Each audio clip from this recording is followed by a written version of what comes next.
Hey everybody, how's it going? We have our special guest in the background mocking me. It's very cold today. Very, very cold today. I'm looking for Rebecca. I don't see her in there. I'm waiting for her to come in. Hello, Bro Cowgirl. Hello, Lisa Calovi. Hello, Mennonite Farmhouse, which is Leanne. Hello, Carla, Living a Rogue Life. Welcome in, everybody. Going to give everybody just a few minutes to come on in. But how's everybody doing today for this Friday?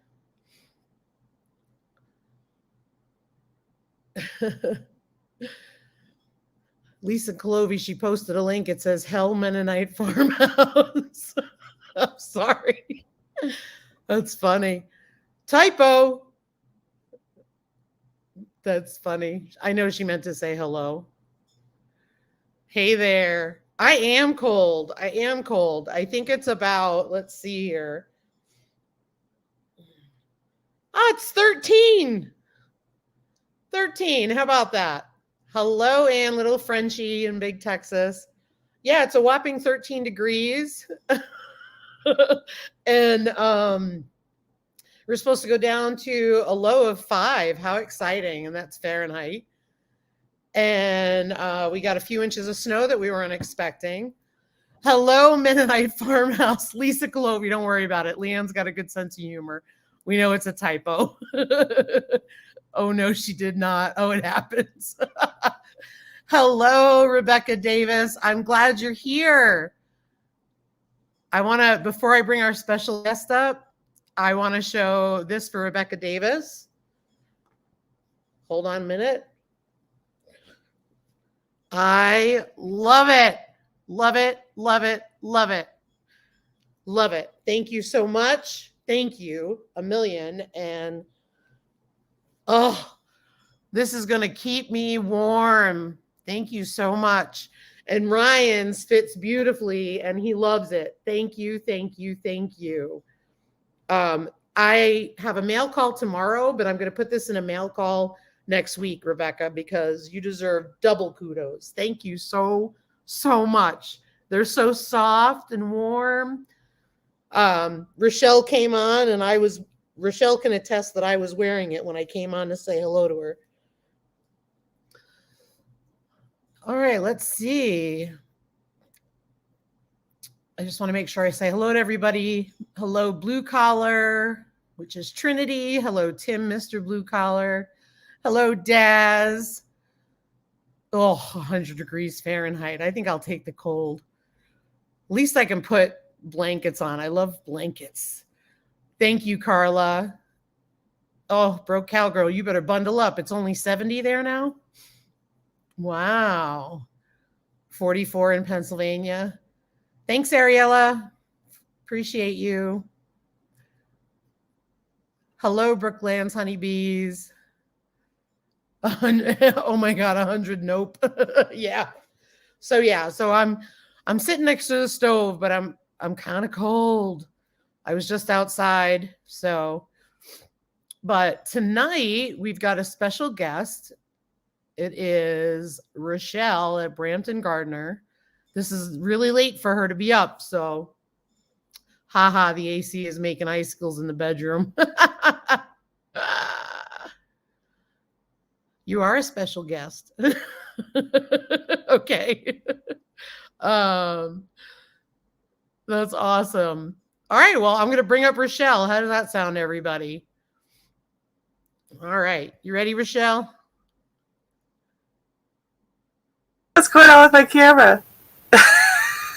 You seem to be moving around. Do you have to adjust your green screen setting? Yeah. Okay, there we are. Yeah, I was like, all of a sudden I would just like white again. I don't know why my camera like to just make me like, I don't know if I'm an angel or a ghost. You decide. Well, Rebecca Davis, you made our day. So thank you so much. I went to the post office today. Of course, I was home all day and waited till it started snowing to go out. But of course. Yeah, because, well, first of all, we really weren't supposed to have snow. Like they didn't forecast it, but I was looking at the sky all day and I said, it's going to snow. That's a snow sky. And when Ryan came home, um, I said, was it supposed to snow? And he's like, maybe a shower. He says, but apparently we're getting 3 inches. So, but we need it. We need it really desperately because that's how we get our moisture. So you made my day, Rebecca Davis. Thank you so much. And like I said, not the mail call tomorrow, but the next one during this week, it'll be in there. And same thing for you, little Frenchie. I got some cool stuff. I'm so excited. Thank you. Leanne wants a white Christmas. How about you, Rachelle? You want a white Christmas? Maybe. Maybe. Yeah, no, I do like snow at Christmas. We are looking at a snow event. They're calling it, I guess, this weekend. A snow event. I'm like, that doesn't say, is it a storm? Is it I don't know what that means. Yeah, we're looking at like 4 inches on the weekend, so. That's not too bad. Not too bad. And I'm assuming that where you live, sort of like where we live, you're used to getting snow, so your province, is that what they call it, right? A province? They're able to handle it. So they take care of it pretty quickly? Most of the time. Like our street here won't get plowed probably until like the second day, but the main streets I'll plow the first day for sure. Gotcha. We got our snow tires on, and we were following a truck today that was salting the roads. So they spray a mixture on. It's actually, I think a lot of it is made with beet juice. Because it's an antifreeze, so they're spraying that on the roads today in preparation for it. So, oh, that's good. We call it brine here.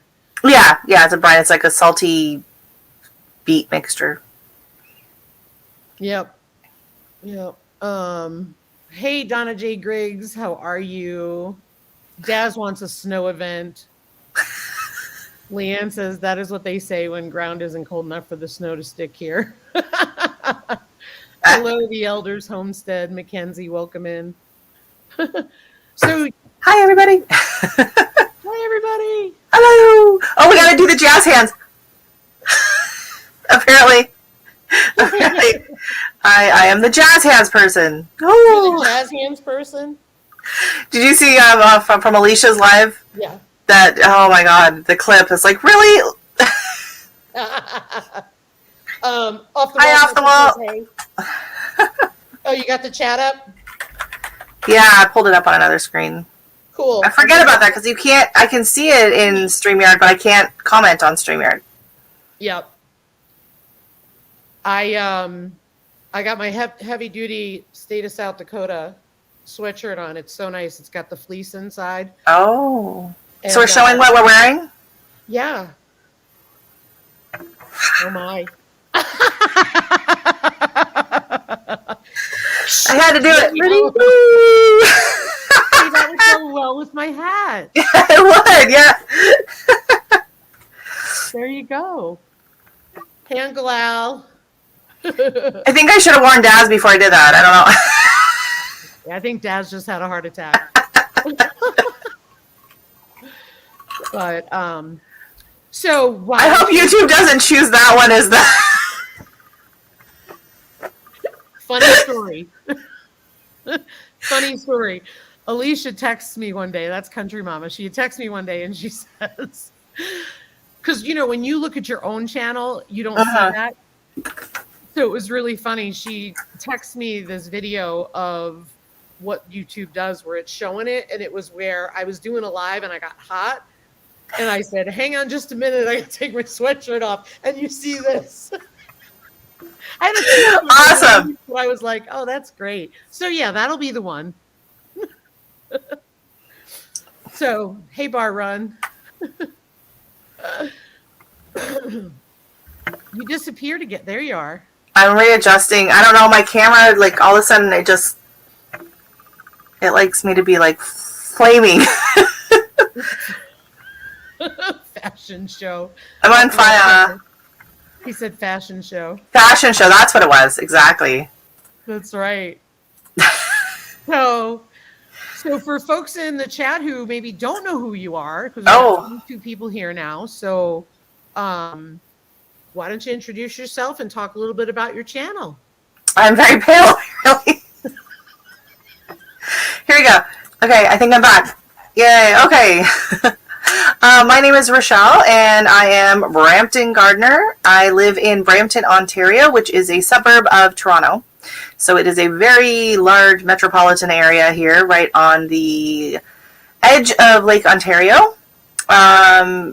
If you're not familiar with Southern Ontario, we have, and it's going to be backwards for you. There's like Lake Ontario, and then there's like Lake Erie, and then there's like Lake Superior. I'm within like an hour drive of 3 different Great Lakes. And apparently Ontario has the world's largest supply of fresh water. Wow, fun fact. Freshwater lakes or whatever. Yeah, we got a lot of little lakes, great for fishing. And so that's why Off the Wall Prepper says you're a mean trivia player. If I can see the answers.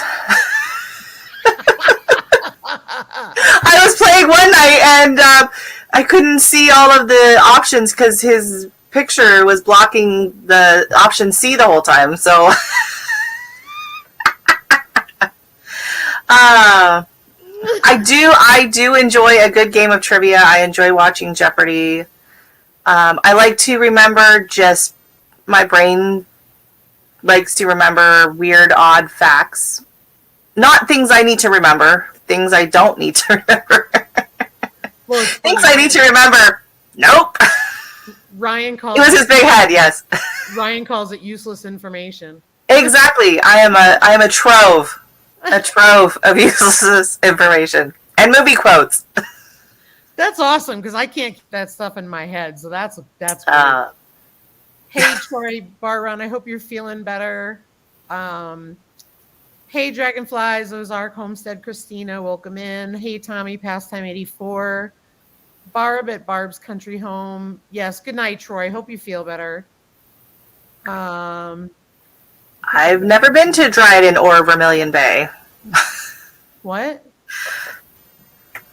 Oh, Mr. Blue Collar Homestead said he spent a lot of time in Ontario by Dryden and Vermilion Bay. I've never been to either one of those. Okay. Well, I'm an Ontarian transplant. I moved here from the U.S., so I've pretty much only been to. I've been a few places around. I still have never even made it to Ottawa. I haven't been to Montreal. So I was up your way when I was a kid. I just don't remember it. I do remember Niagara Falls, though. Oh yeah, that's hard to forget. Yeah. We got married in Niagara Falls. Oh, that's cool. Not to be, cliche.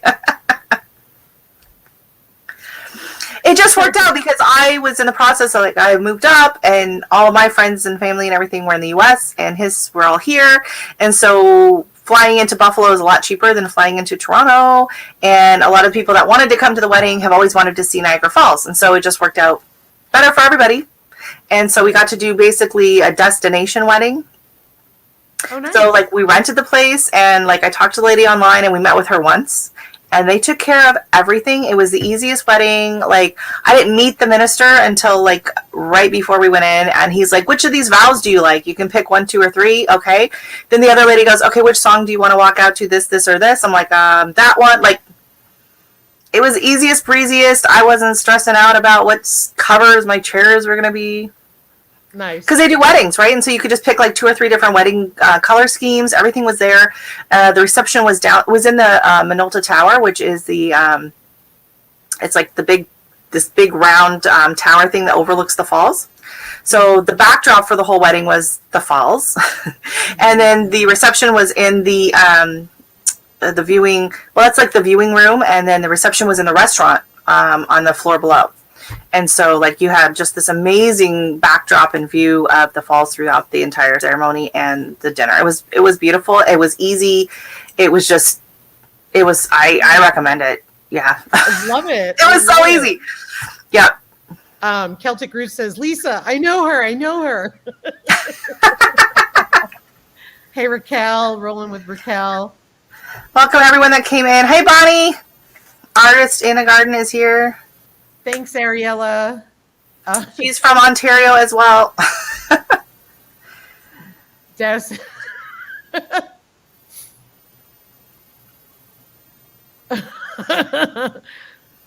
Daz, we're going to have a talk.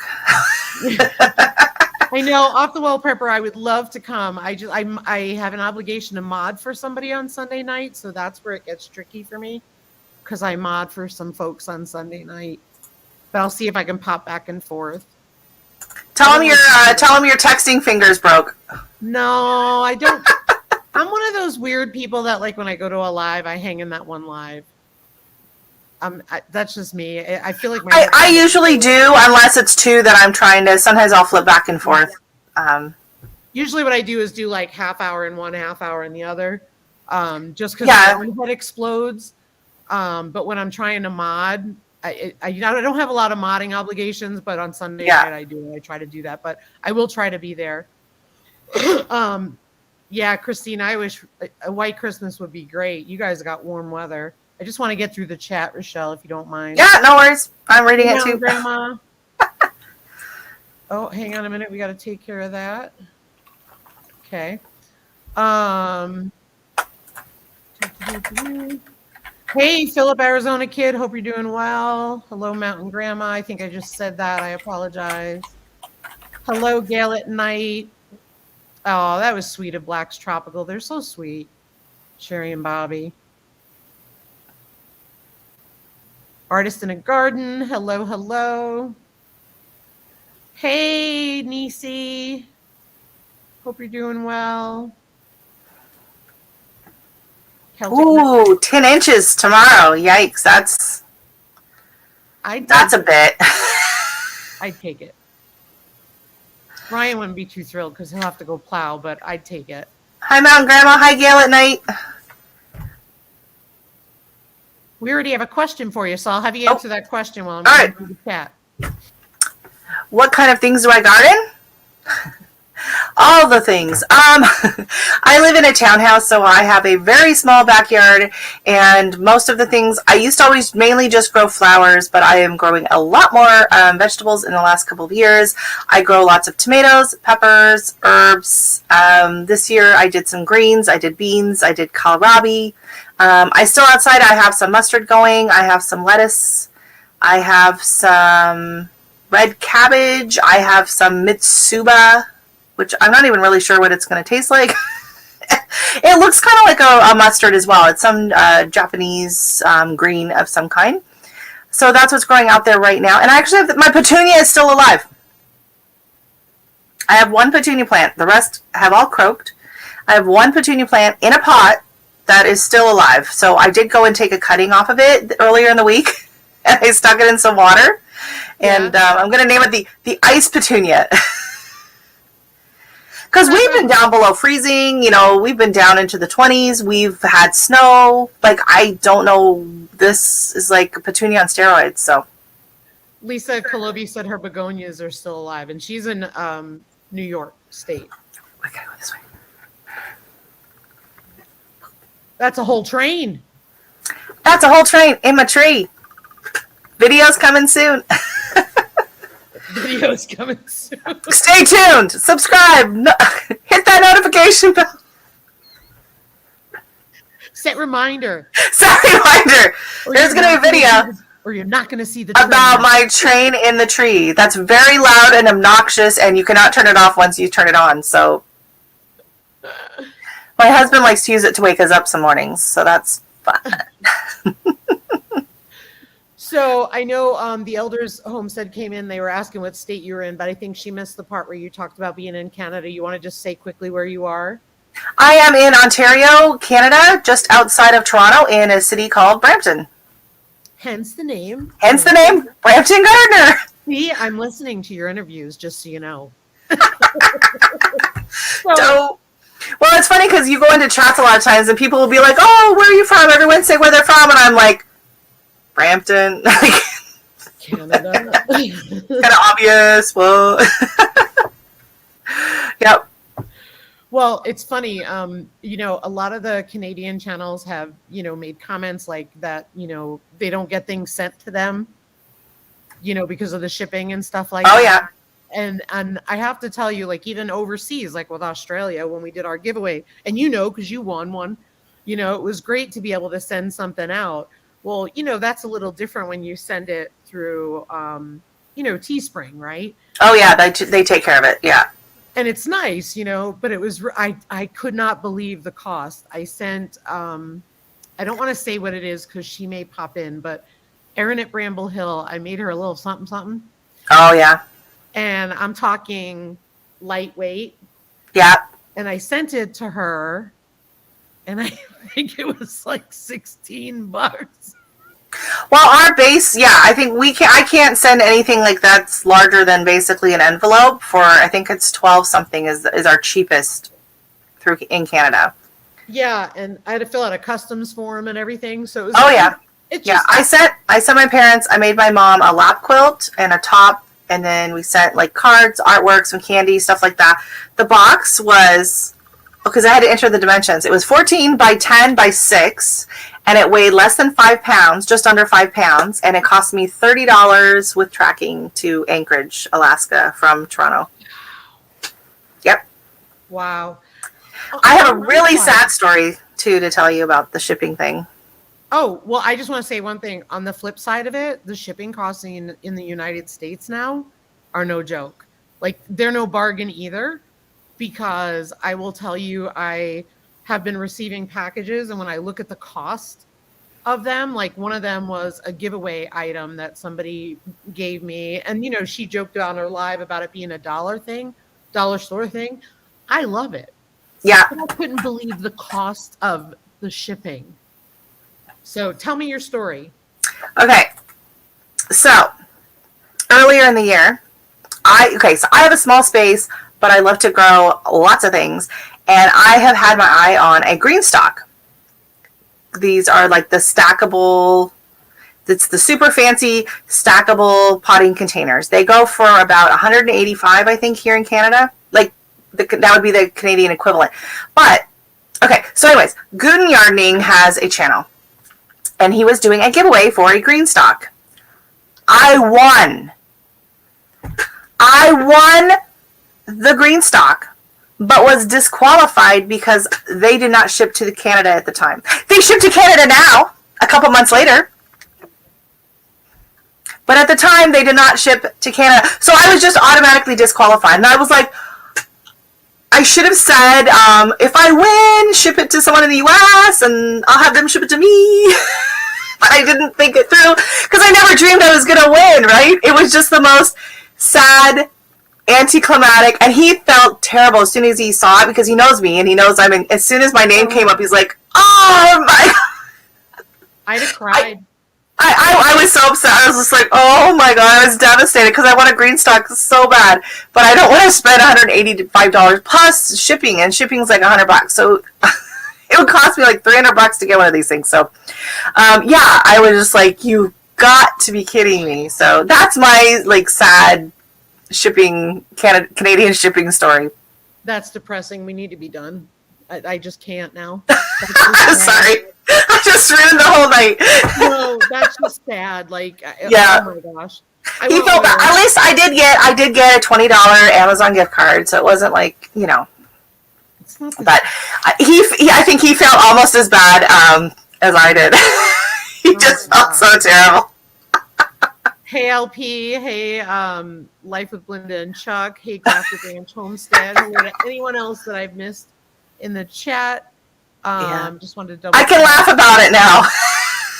I want one of those so bad. No problem, Tommy. I want one of those so bad. And I even tried to get the cheap ones last year from the dollar store. I got nothing. Nothing. They didn't have them here. Nope, they didn't have them here either. In fact, the minute I saw it was Mars Patch of Heaven Homestead had it when they went on their road trip. I think they were in California or something like that. Hey Outdoors, a Big Matt. I literally saw that video and ran out like to Rapid City and went to all the dollar stores. They never had it here. You can order it February. You can order it from the Dollar Tree website. You have to buy a box, and a box contains 36. So it's $36 for 36. I'd take that. So like see, now? yeah, I don't know. I can't order. Every time I try to go to the Dollar Tree website, it's like, you are looking at a website outside of Canada. Oh my word. And then I can't order the dollartree.ca, the Canadian one, you can't order on. That's crazy. We do have some Dollar Tree stores here. They're not, well, I did go to one a couple weeks ago all the way out in Oshawa, and it was awesome. Like, it was really nice. But the two we have around here are just a dump. Like, I hate even going in there. We have a really nice Canadian version of it. It's called Dollarama. Ooh. And everything in there is $4 or less. So so some stuff is $1, but then they get other stuff in there for up to $4. And they get some kind of like, they will get like discount items, and like they'll buy up stock. So they get a lot of name brand stuff will come through there, and you can get some really good deals on a few things. I got some really nice, I think they were kitchen scrapers.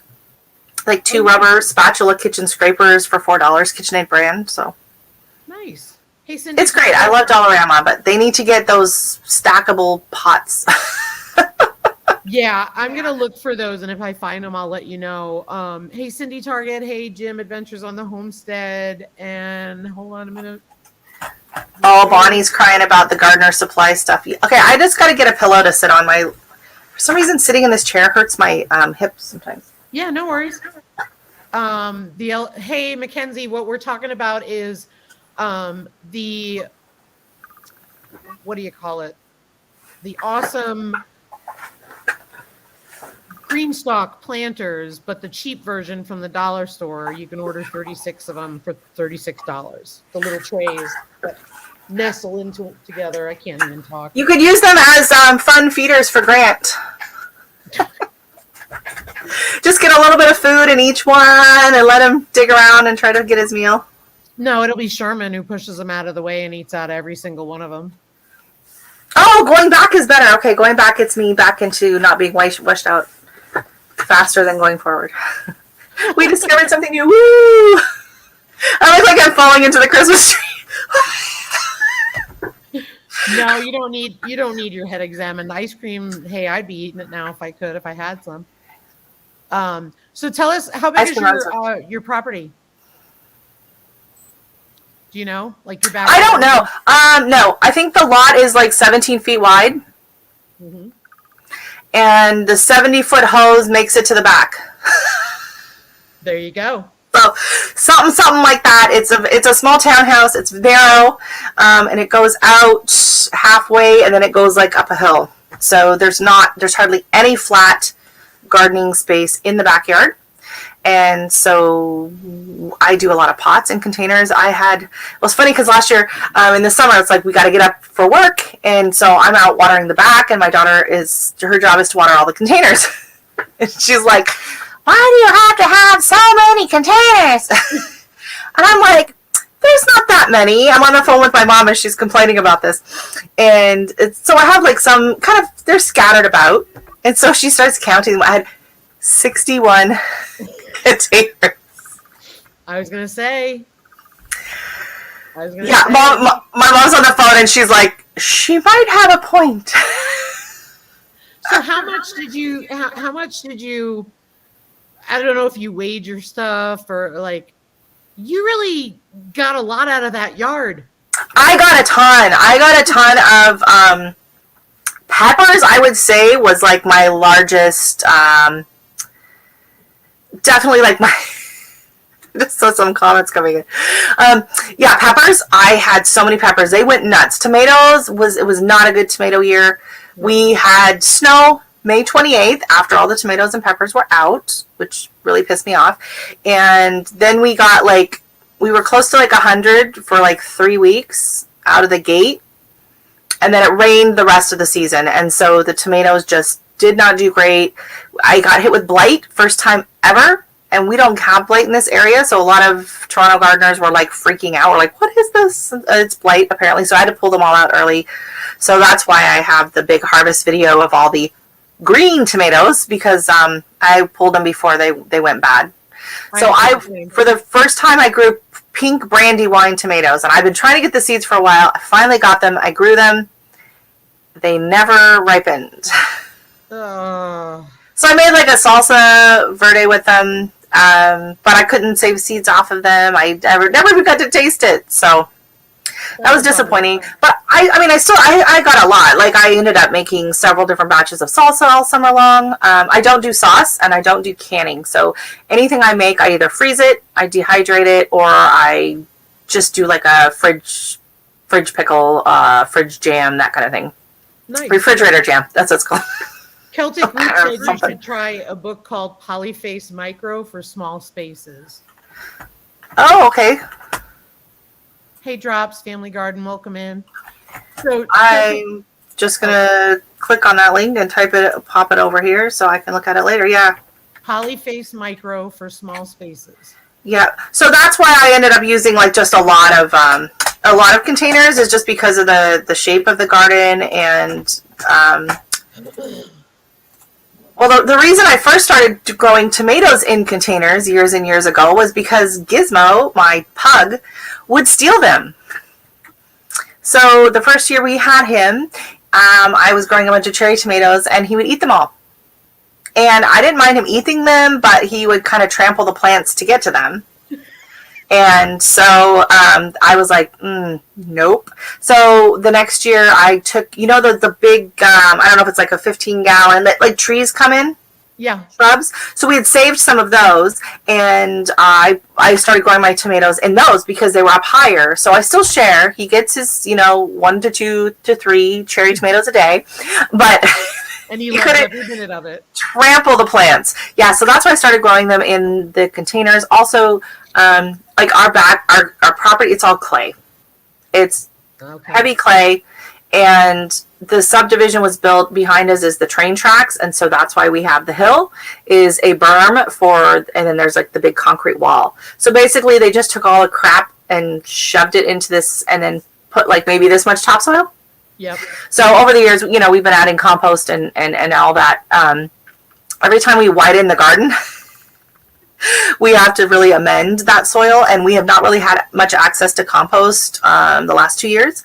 Right around springtime, we have been in full lockdown. Like last year, I could only buy soil at Costco. Home Depot was closed and Lowe's were closed. You had to do you could only do orders and pick up at the front, and they hadn't even ordered or gotten their shipments of soil in. So I couldn't even go anywhere else. Costco is the only one. So I bought whatever Costco had. So 1 week we went in and we bought Miracle Grow potting mix because that's what they had. And the next week we went in, they had Pro Mix, and we bought Pro Mix. So I couldn't really get compost. I couldn't really get any of that. So This year I'm hoping, I don't know why, and the city does a really nice compost, and it's $35 a ton. Wow. So we would usually go in and fill up the big bins, and dump it in the garden, and that's what I would use. But it hasn't been open. I don't understand why it's closed. It's outside. You shovel it yourself. Yeah. But whatever. I don't understand. Celtic Root said it's Polyface Micro by Joel Salatin. Polyface Micro. Yeah, I got it pulled up on my screen. I will check that out. Thank you. Hey, Little Creek Homestead and Nisi, yes. Yes, it is. I go the wrong way every time. Ooh, I'm getting attacked by a train. Ah. Hey, Scott, Rambling with the Browns. Yep, she's going to do a video on it. It's actually a train. It's a train. Celtic Roots has a question for you. I'll have you answer that, but then I've got a few questions for you as well. Yeah, I don't see it. Where is it? Do you have it's on the screen. Look at the right screen, Rachelle. I'm looking at the chat. Sorry. I need another sip of this. All right. Do I have an interesting or unusual Christmas tradition? All my Christmas traditions are unusual. I did not grow up celebrating Christmas, and so it wasn't until we got married that I had my first Christmas tree, and I kind of went a little nuts. And so I do the tree, I do the village. I love decorating and crafts and all things to do with Christmas. But honestly, I don't know a lot of true traditional Christmas traditions. I've been picking some up from friends and people on Facebook, friends and some of the neighbors, things that they do. So Especially when my daughter was younger, I would do the, PJs every Christmas Eve, and you get to open a gift. But we're just kind of making it up as we go. So that's usually it. Watching Christmas movies, and nothing too terribly exciting or interesting. It's usually just us. Back when my parents were able to travel, they would come for Christmas usually most years, but otherwise it's just us. So cool. Can you guys hear me better now? Now there's an echo, but hang on. No one has ever had a hard time hearing me. No, they're having a hard time hearing me, and no one's ever had a hard time hearing me. I'm just saying, my whole life, no one's ever asked me to speak up. Me too. Can you guys hear me? I can hear you fine, but I can't hear me through this. They're saying they can't hear me. This is so bizarre because I've never had that problem. So now I'm trying to figure out what. Can you adjust your microphone thing? No, the microphone's on. You can adjust the volume if you go into settings. Yep, hang on a minute because I'm in there. If you go into cam mic. All right, I'll just take over. It's all right. No, I want you to, but hang on because I'm puzzled more about the echoing because we've not had that. So weird. I don't hear any echoing, which is weird. On. I've got echo cancellation on. I've got automatically adjust mic volume. It's the same settings I've always had. This is so bizarre. Is it better? The echo's gone. Thanks, Daz. Yes. Super helpful, Daz, as always. Thumbs up if I sound okay now.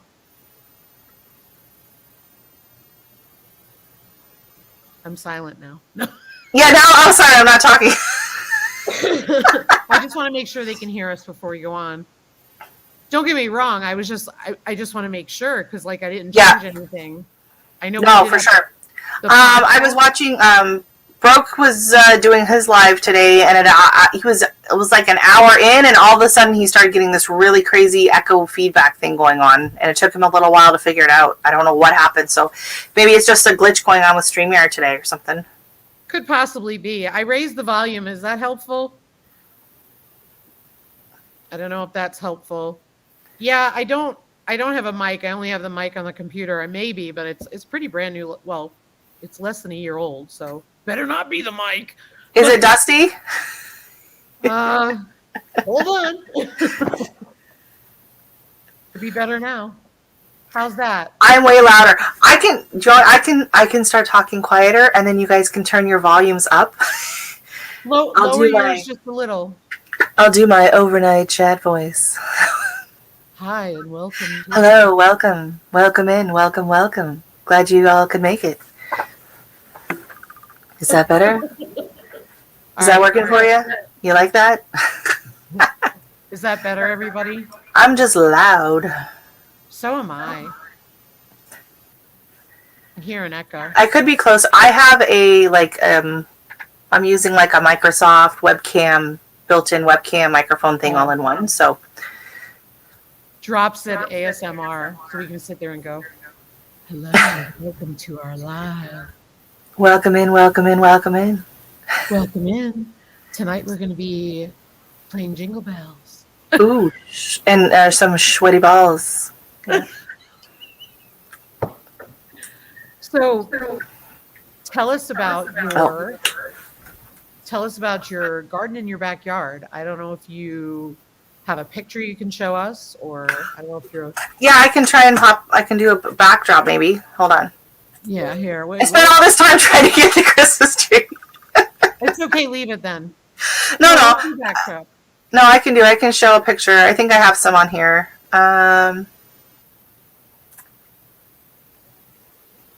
So here it is from the deck, and you can see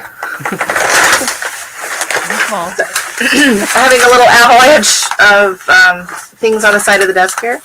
Oh my gosh, look at this.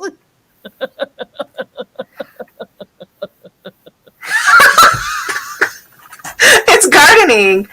It's the garden channel. I'm sorry. Yeah. I am so sorry. I do not want to get anybody in here in trouble. I swear. Yeah. So this is This is pretty much almost all of my. This is pretty much all of the backyard. Here's a close up of that. I don't have a ton like on here. I just do like for the backdrop, but you can see this is the hill. So there's the deck, it goes out and it kind of has a dip and then it goes up into the hill. There's my little tomato thief. That's one of his favorite spots is he sits on the hill, but he has a hard time because he's he kind of slides a bit. Yeah. Piglet, yes, my little piglet Gizmo. And I'm happy to announce we are hopefully going to be throwing him a Sweet 16 next month. That's awesome. Yep. Do you have a picture of Gizmo to show everybody? He's just the cutest thing. I have a gazillion pictures of him. I don't know why I don't have any, like, here he is. It's a terrible shot. I was trying to get a shot of the tree earlier, and that's what I ended up with. Gizmo's awesome. Yeah, I have there. He's on the video. Actually, one of my garden tours, Gizmo gives Melee the garden tour, and he's in it through the whole thing. He gets in trouble a few times because he's trampling things, trying to get to the tomato. So this is the thing. It's like, okay, so he's 15. And he was having look him up while you're talking. Okay, he was having some trouble with his legs.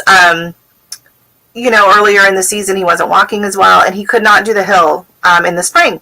So I had a few extra tomato plants that I had been growing, and so I just stuck them up at the top of the hill in the garden beds, thinking he couldn't get there.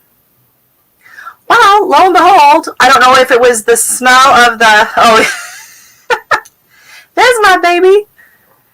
If it was the smell of the tomatoes that drew him up, or he just, increased in strength because going in from winter, he's not walking as much. Oh, he managed to find and trample in the garden. He trampled my petunias, trying to get to this stupid tomato plant. He's a funny boy. Rebecca he's funny, yeah. Wants to know what your favorite color is. It's purple. Yep. It's purple. Purple is my favorite color, which is why I chose this color for the shirt. My front door is purple. My garage door is purple. Nice. My bedroom is more of a cranberry, actually. My car used to be purple until I had to get rid of it because of the kid. Then I had to get the minivan and all that, but whatever. Purple is definitely my favorite color. Closely followed by teal. Ooh, I like that. And as you can see in my Christmas tree, over here, it's kind of, people have referred to it as a Mardi Gras Christmas tree. Wow. I do have a lot of teal and purple in it, yeah. Purple is the best. Thank you, Nisi. Purple is the best. It's funny, I was saying this to, and I don't know, I don't understand why. Maybe it's because you have more people in your chats, but when I'm doing my live, I see every comment coming in from the chat, but otherwise I'm just staring at myself. Yep. But I noticed when I was being interviewed, I hardly even look at the chat because I'm looking at you.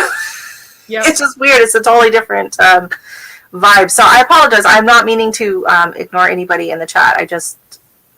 I think everybody understands because you're being interviewed. You know what I mean? I'm warming up now too, so we're good. Yeah, it's getting warm in here. It's getting hot in here. Oh.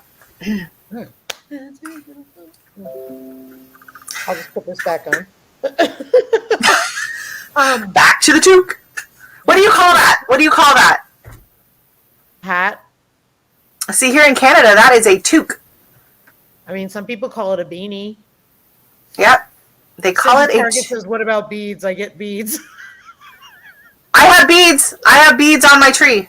I have teal beads on my tree. I do. You'll see them in the video.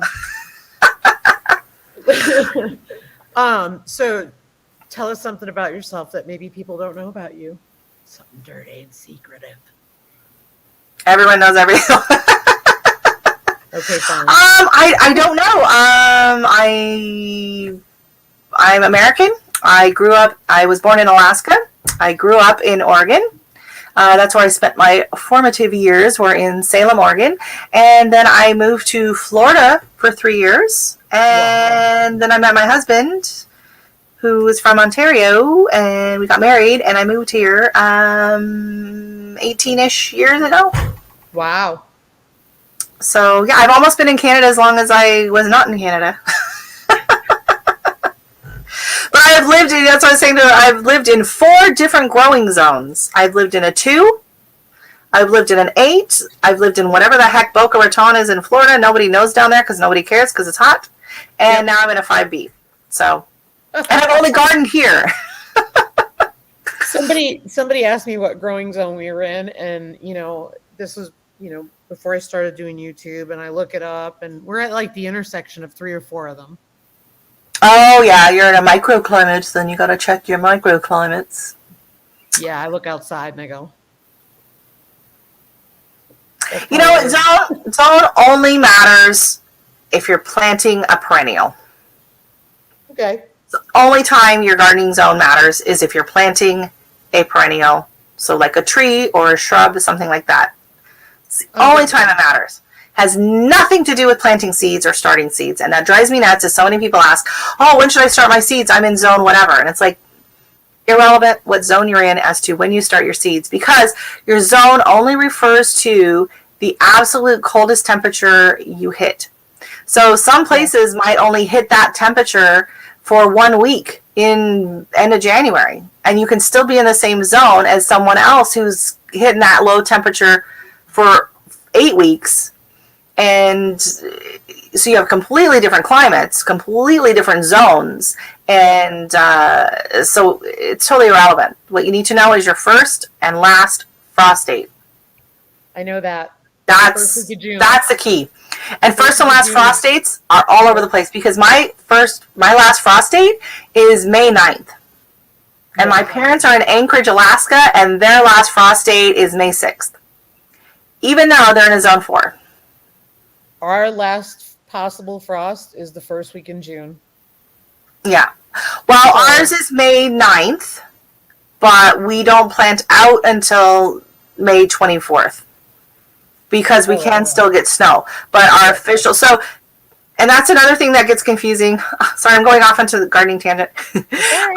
Is your last frost date does not mean that that's the day you can plant out. And so a lot of people get confused by that. So usually the day you can plant out is usually 2 weeks after your last frost date. But you use the last frost date to count back to start your seeds. So it's important to know what that number is, because so many times last year I was trying to figure it out because I was doing cool flowers, and cool flowers you plant out 6 to 8 weeks before your last frost date. So you have to start them 6 to 8 weeks before you can plant them out. So you're looking at 12 plus weeks before your last frost date that you have to be starting these seeds. So I'm like desperately trying to find my last frost date. And anytime I would ask locally here, everyone would be like, oh, you can't plant out until the May 2-4 weekend. I'm like, I'm not asking about when I can plant out. I know I'm not supposed to plant out. It's not safe until after the May 2-4 weekend. I want to know, when is my official last frost date to know when to start my seeds? Oh, well, I start my seeds in April. That's not helpful, because that's not what I'm asking. So I'm going to have to go gardening tangent. I'm probably going to do several videos on this come spring, because I am sick and tired of answering the same question. And like I saw 4 comments today in the different gardening boards asking, oh, when are you guys starting your seeds? And it's like, what seeds?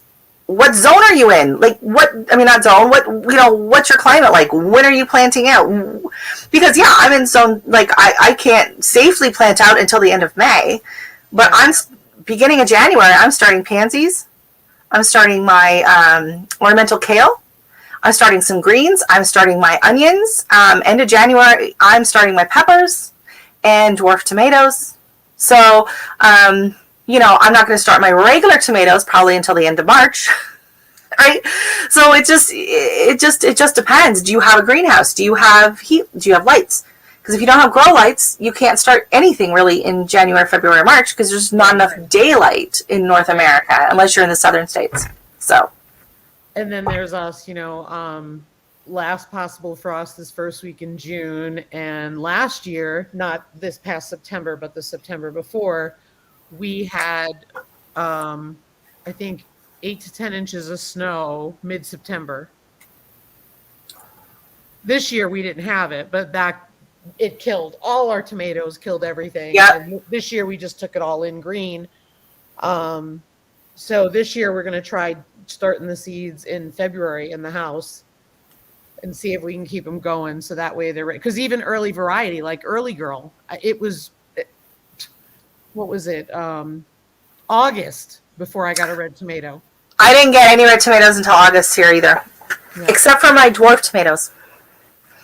Hey, Vineyard Chicks. So the dwarf tomatoes I grew last year, I started them in February.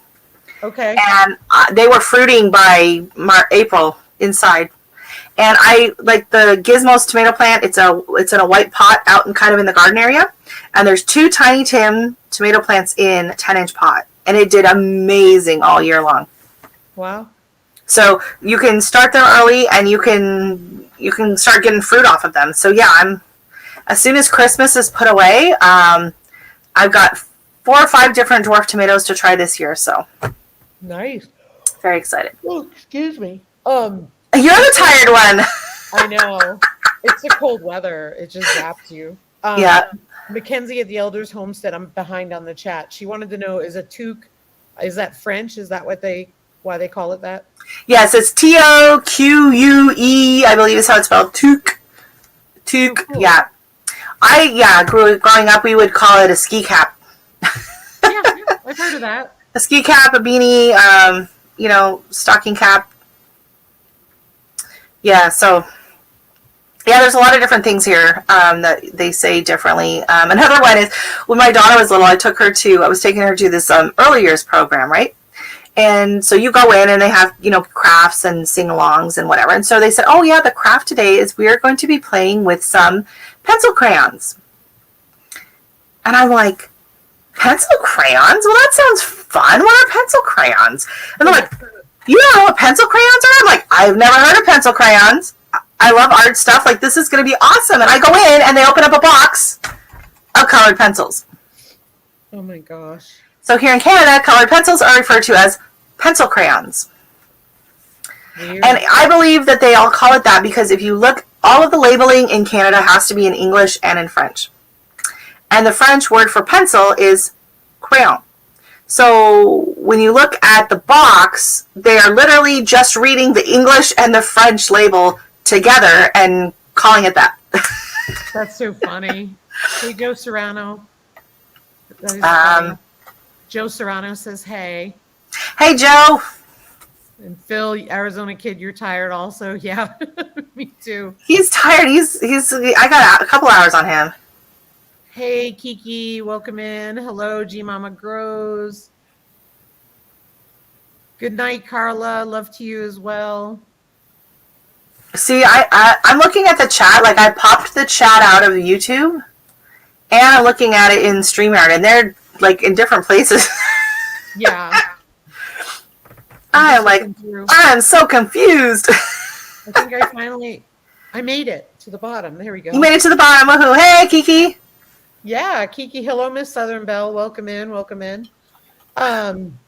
So what would you say? I mean, you do a lot on your channel. You've got the gardening, but you also have a lot of sewing. You're very, very talented. Thank you. Do you want to talk about that aspect? Because I know you've been putting some of that on your channel as well. I really hadn't planned on doing any of the sewing things on my channel. I do have a separate channel for that I never really pursued at all. I just was, I uploaded a handful of videos when I was doing like pattern tests to like just explain different things. Like I have a very easy, simple way of gathering, and I got sick and tired of trying to explain it, typing it out in Facebook groups. And so I just made a video. And then I made a few videos on just other tips and techniques, and I threw them up on YouTube a few years ago. I think I have like 38 subscribers. Like, what's the name honestly, it's called That's So SEW Venice. So I never pursued it. Like I never planned on pursuing it or having a YouTube career at all, anything like that. I was just using it as a way to kind of communicate and with other people in the sewing community because I do a lot of different pattern testing. And Hi, Flower Folk Farm. Hi, Elders. Anyone else? Miss Bell, LP. Hey, LP. Now you're gonna make me want to sing. Hello, um, Anita. yeah, and then I just thought, coming into the holiday season, a lot of people are interested in, you know, crafts and gifts, and I just thought it'd be kind of a nice way to branch out, being as I don't have a whole lot of other content going on in my garden right now. Oh, sorry, that's just creepy random hands. I'm trying to go back to the trademark. There we go. Maybe that's better. Yeah, so I don't plan on putting a lot of sewing on there. I just did a couple different videos with some links, just to encourage other people, because I do know a lot of people, especially in the homesteading community, are also into sewing. So I just thought, you know what, I'll put it out there. There's some really great patterns. I shared a lot of really free patterns and some really nice patterns if anyone is interested. And I know the whole sewing community really took off the last year with everyone being in lockdown. They finally had time to pursue, they had a machine and they'd always wanted it, but they never had time to learn how to sew. So up here, especially, like, a lot of the fabric shops, like, actually did really, really well during the lockdown. They sold a lot of sewing machines. Thanks, Donna. You won an evening with Lisa and Rachelle, Jesse. That's what you won. No, he won the what is it? The garden stock thing. Oh, the green stock? Oh, yeah, let's tease him with that. Let's give. Oh, but sorry, they don't ship to Texas. Bad. Wah, wah, wah. Yeah, sorry. Good night, Cindy. Hope you feel better. The other thing was whatchamacallit. Oh gosh, my brain is fried today. And the echo, I hear an echo. It's driving me nuts. I don't hear anything. Yeah, they said I'm echoing. She's echoing again. I know. Lisa Colovi doesn't have an echo. It's me. Hello. Yeah. Hello. Oh, so I was jealous. yeah. Is the echo better now? Because I don't hear it now. Is it gone?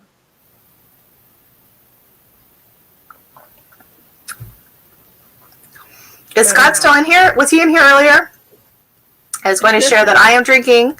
This is a made in Ontario. It is a cold brew coffee whiskey liqueur drink thingy. Oh, cool. And it's only 36%. Nice. It's very nice. Everybody said the echo is gone now. See, I don't hear it now, so that's good. So anyway, Oh, that's good. I get totally confused when I hear it, and I'm like, ah. Throws you off, yeah. Totally throws me off. So anyway, I have had a sewing machine my whole life. I had a serger, all that. I've been sewing since I was younger, all that stuff. And we finally come to move here, and I said, you know what? I haven't sewed in years. I'm getting rid of the sewing machine. Got rid of it.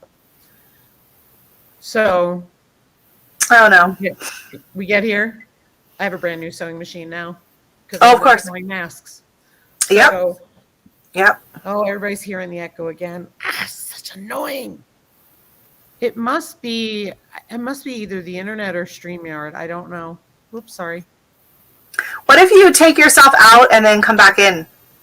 Okay. I'm taking over Yogi Hollow Live. See if that works. I did that once. I think it helped. I don't know. Sometimes just resetting it can make a difference. Is that better? No, I hear it.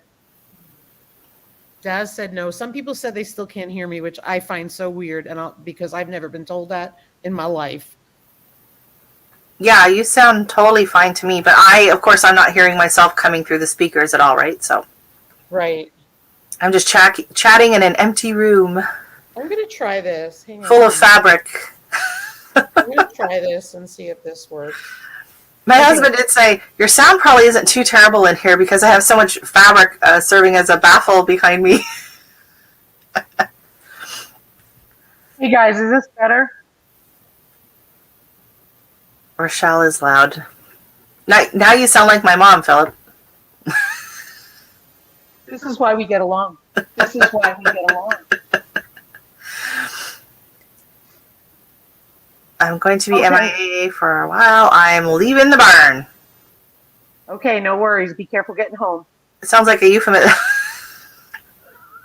Did you see Jesse? He says, I, don't, here. Thanks, Okay. Jesse. You're so helpful. Philip Oh, it said just you're popped louder up than on I my am. screen now. Yeah, my chat is behind. I am louder than Lisa. Yeah. Do you want me? Should I lower my mic volume? I can lower my mic volume, I think. Yeah, try that. Can you guys hear me better now? Okay, is that better? I lowered my mic volume. Okay, how's that, guys? Like something is wrong with sound. Can you guys hear me? Can you hear me now? Hey. Can you hear me now? Am I better? I lowered my microphone, so maybe they can raise the volume on the video overall, and then I won't be blasting their ears. I apologize for that. Okay, some people are saying they can hear me fine. Other people say no. I made Daz happy, so whatever that's worth. Okay, I'm gonna keep going with it. I'm sorry, I'm gonna have to figure this out. Okay. All right, so. What were we talking about? And by the way, Miss Southern Belle, yes, I'm wearing your shirt. I love it. Oh, very nice. I totally forgot what we were talking about. I don't know. Anyone in the chat remember? Oh, anyway, the sewing machine. So I got. Oh, yeah. Machine. And I've been having so much fun with it and everything. When I was younger, what I used to do was I used to make shorts for my son.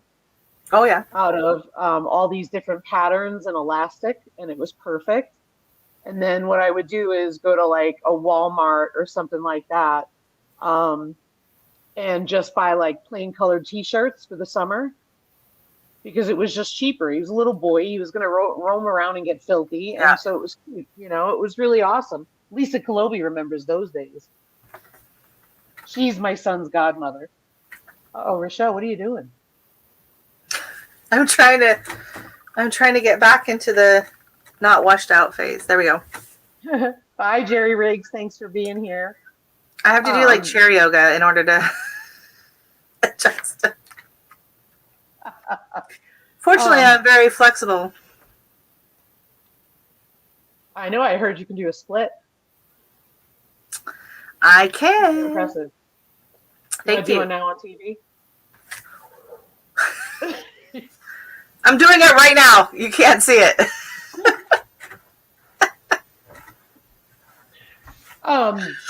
So what are Lisa Colobi? I remember those days very well. Awesome. I'm sorry, this is not usually my traditional interview. I'm sorry that it's going to heck in a handbasket really quickly here because I can't get it together. Apparently, I tend to have that effect on interviews, so we'll be on. Just blame it on your guest. Joy at Joy Blessed Life said, your Christmas tree is beautiful. Ooh, that's Thank creepy. you. Okay, here we go. Is that Sid behind you? No, that's me doing the splits. That's you. That's me doing the splits. That's awesome. I had to take that picture because I was doing this. So this is a pattern I did called the Bonfire. It's like a hoodie pattern. It's the same one as my Christmas one that I've been wearing in a lot of my videos. Sorry, we got it. Hey, at least it works. So anyways, we were doing somehow it came up, we were doing this pattern test and we were all kind of goofing around and someone said something about, she was doing working out and whatever. And she's like, yeah, her goal is one day to be able to do the splits. And she's a lot younger and thinner than I am. And I was like, I can do the splits. And they're like, I'm like, no, really, I can do the splits. And they did not believe me. They thought I was totally joking and kidding. I was like, so I had to take a picture. Yeah. Good for you. Good for you. Sandy Toes is going to save us. Oh, she's got questions. Back on track. Do I have any major plans for my garden in the spring? Yes and no. Yes, last year we did a major overhaul. Well, 2 years ago we did a major overhaul in the backyard. We enlarged the garden area by probably 30%. Like we cut out a ton of the grass and made more beds. And then last spring we did like a DIY greenhouse in the back. and I started all new. I got soil blockers last year. I got grow bags. We had so the last 2 years have been a lot of brand new techniques and growing all kinds of new stuff. So I'm very excited because this year I kind of feel like I might know what I'm doing a little more. Right? Like it's not like everything's brand new and I'm just doing it all at once. Right? So last year I did cool flowers for the first time. I did them in the soil blocks. I did the the newspaper potting pots, make your own newspaper pots, and I potted up in that. Like I did so many new things last year, plus starting a YouTube channel, that this year going in, it makes me feel like, okay, maybe I have a bit more of a grip on things. I totally want to overhaul my front garden. I was not happy with it this year. That is also a video coming up. It depends on which one I get edited first. Will be on Sunday. Like it was beautiful with the tulips and all the bulbs in the spring, and then I underestimated the amount of sunlight it gets in the front, and I was not happy with it. Like it just everything was just kind of meh, and it ended up being kind of like a catch-all for leftover plants that I had from the back. And then I'm like, okay, this is the only garden anyone can see. They can't see all the beautiful flowers that are in the back. They just see these kind of ho-hum stuff in the front. So I'm going to be planting. I am going to be buying seeds. I want to do I'm going to do coleus, begonias, and impatiens. And I'm just going to kind of max that out and just cram it in there. Maybe some salvia, a few other things that can take the lower light. And I just want it to be boom. So I want to grow those all from seed. And I've never grown any of those from seed. So that will be exciting. Last year I grew about 300 petunias from seed.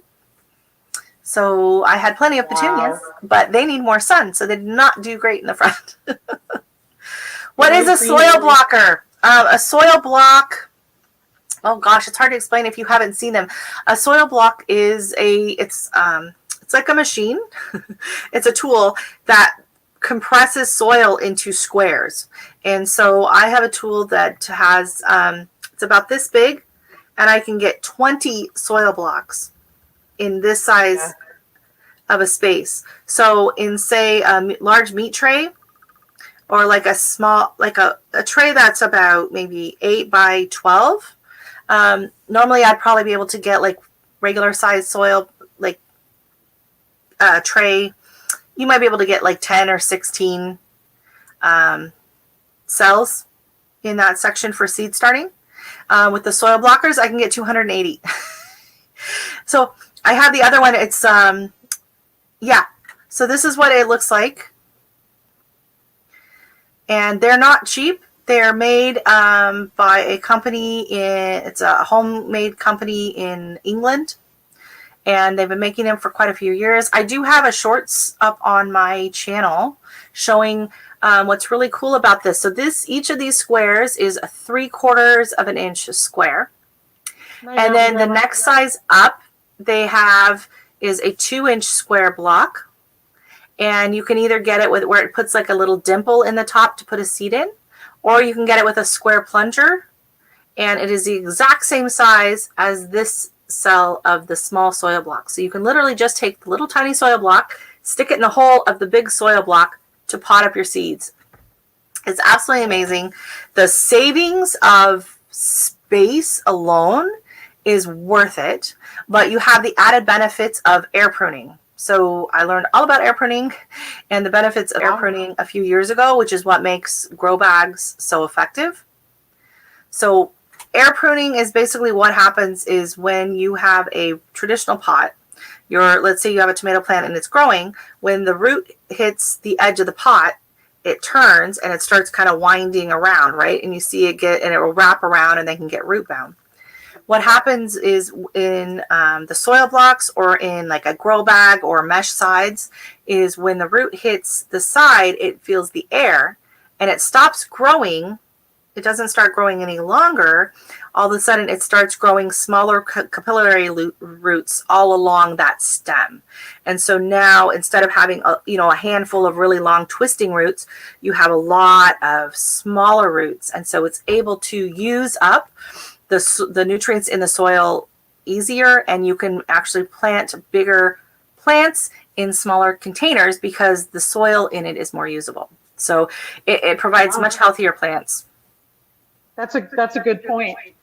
I'm hearing the echo again, but I just had a thought. Do you have a window open with God, YouTube no. on? Okay, just wanted to ask. No. I thought you had it open for the chat, and sometimes that'll contribute to it, even if it's not running. Oh. Well, let's see if that, it could be on the other side. I have it off, but let's see if that makes it a difference. I have the chat open. I'll turn the chat off, so I'll just go back. I can't type into the chat now then. Is that any better? Does anybody hear it? Do you hear it now? I don't have the... I don't hear it now. So yeah, I love the soil blocks. That was my Christmas present to myself last year. And then there's a question on the screen for you. Oh, do you plan a garden bed with color palette in mind? Yeah, purple. I tend to stick to purples and pinks, yellows, like kind of that color range. I have added in a few more hot colors, like some of the, I have, some sunflowers, and I planted the gaillardia last year, and I had a few of the orange calendula. And I don't mind them in the garden. Like I kind of put them all in one area so that they were together. I just really had a hard time working them into my bouquets. And that's one of the main reasons I'm growing a lot of these flowers, is because I love to make cut flower arrangements. And so they're not my favorite colors. And so I have a hard time working with them and kind of getting them to meld into the bouquets. So I like marigolds. I hate that orangey yellow color of a marigold. Can't stand it. But I grew vanilla marigolds last year. So the only thing I can grow here that the deer won't eat is the marigolds. Well, I should send you some of the vanilla. The only thing, oh gosh. But yeah, so some of those kind of fall colors, I'm not a huge fan. And another thing is they doesn't look good in my house. My house, like the walls are kind of a sagey green. My couch is kind of like a burgundy. So bringing in a lot of those like fall colors and stuff just don't look good in the house. And they're just not my favorites. So totally get it. I do try to stick the problem is when you buy seeds, a lot of times, like I try to buy seeds that I can buy certain colors of, but I have some things that are mixes. And so then it's whatever. They are way better than seed trays. And that's another thing is I don't have to store 50 million seed trays. I don't have to have all these little bits of plastic all over the house. All I have to store are those two. And, and this is another great feature. You don't have to use seed starting mix, which is expensive. Yeah, I don't use that. So you, so you don't have to use seed starting mix with it. You can just use regular potting mix. And I know a lot of times you'll read on them, and a lot of videos have like this special recipe you have to mix. And there's like green sand and all kinds of stuff in it. And that's what was putting me off trying it until I watched You Can't Eat the Grass. And they just use straight up potting mix. And, wow. Excuse me, got the hiccups out of nowhere. And then a couple places I saw, they use like half compost, half potting mix. Being as I couldn't get compost, I just used straight up potting mix, and it worked fine. So don't be put off by the fancy. If you want to try the fancy formula and recipe for it, by all means. But drops. I had it on Instagram, but we bought a 900-pound bale of alfalfa hay, and we put it on pallets. And it's impossible to move. And we were so proud of ourselves because we got it to move. We got it off the truck, all that stuff. And we put it out there, and I put 2 pallets on either side of it. We tarped it, all that stuff to keep it safe. Well, drops, guess who's out there feasting on it? The deer, lifting up the tarp and eating it. So I saw that. That's why I told Ryan to pee on it. And that won't stop them either. I mean, I go out there and wave and yell at them to try and scare them, throw like my Crocs out there. No, they just sit there like this. So, You gotta go out with some sparklers. yeah, and there's an obvious way to handle it, but the problem is I do have a house behind me, I have a trail behind me, and I have a lot of granite blackout cropping, so it's not exactly the safest place to be discharging certain things. No, exactly. Just let Grant free and tell him they're eating his food. Yeah, he's just nuts. I love him. He's just so funny. He's so red. But anyway, so the other thing I'm going to do is I have to put another tarp over it. And I'm going to try and put some of the potato drying racks against it because they can't get to it then. Hey, Alicia. And then Vineyard Chicks asked me what we use to start our seeds. That's Ryan's department. That's all him. Oh, okay. We have a tray inside. He's the gardener. I'm the animal person. He's the gardener. And so he'll start them in the house. He does have seed trays. Yeah. And he will use potting soil to start them in. And then what he'll do is transfer them from peat pots to different sizes. The other thing that we had saved was tons of toilet paper, cardboard rolls, and also saved paper towel rolls because you can store them on the bottom and fill them and use them and they'll biodegrade. And he didn't do that yet, but he likes those seed pods that you buy the pod. He likes those because discs, you put the seed in. Yeah, the discs. Those are easy, works out really well. Yeah, and the especially Jiffy pots or whatever. Yep, exactly. Do you I highly recommend the newspaper pots that I made last year. You can make them whatever size you want. You just roll them on a wine bottle. You don't need to buy the fancy tool. You just take a piece of newspaper and you just wrap it up on a wine bottle and tuck it in and fill it full of soil, and they worked great. Don't move them when they're wet.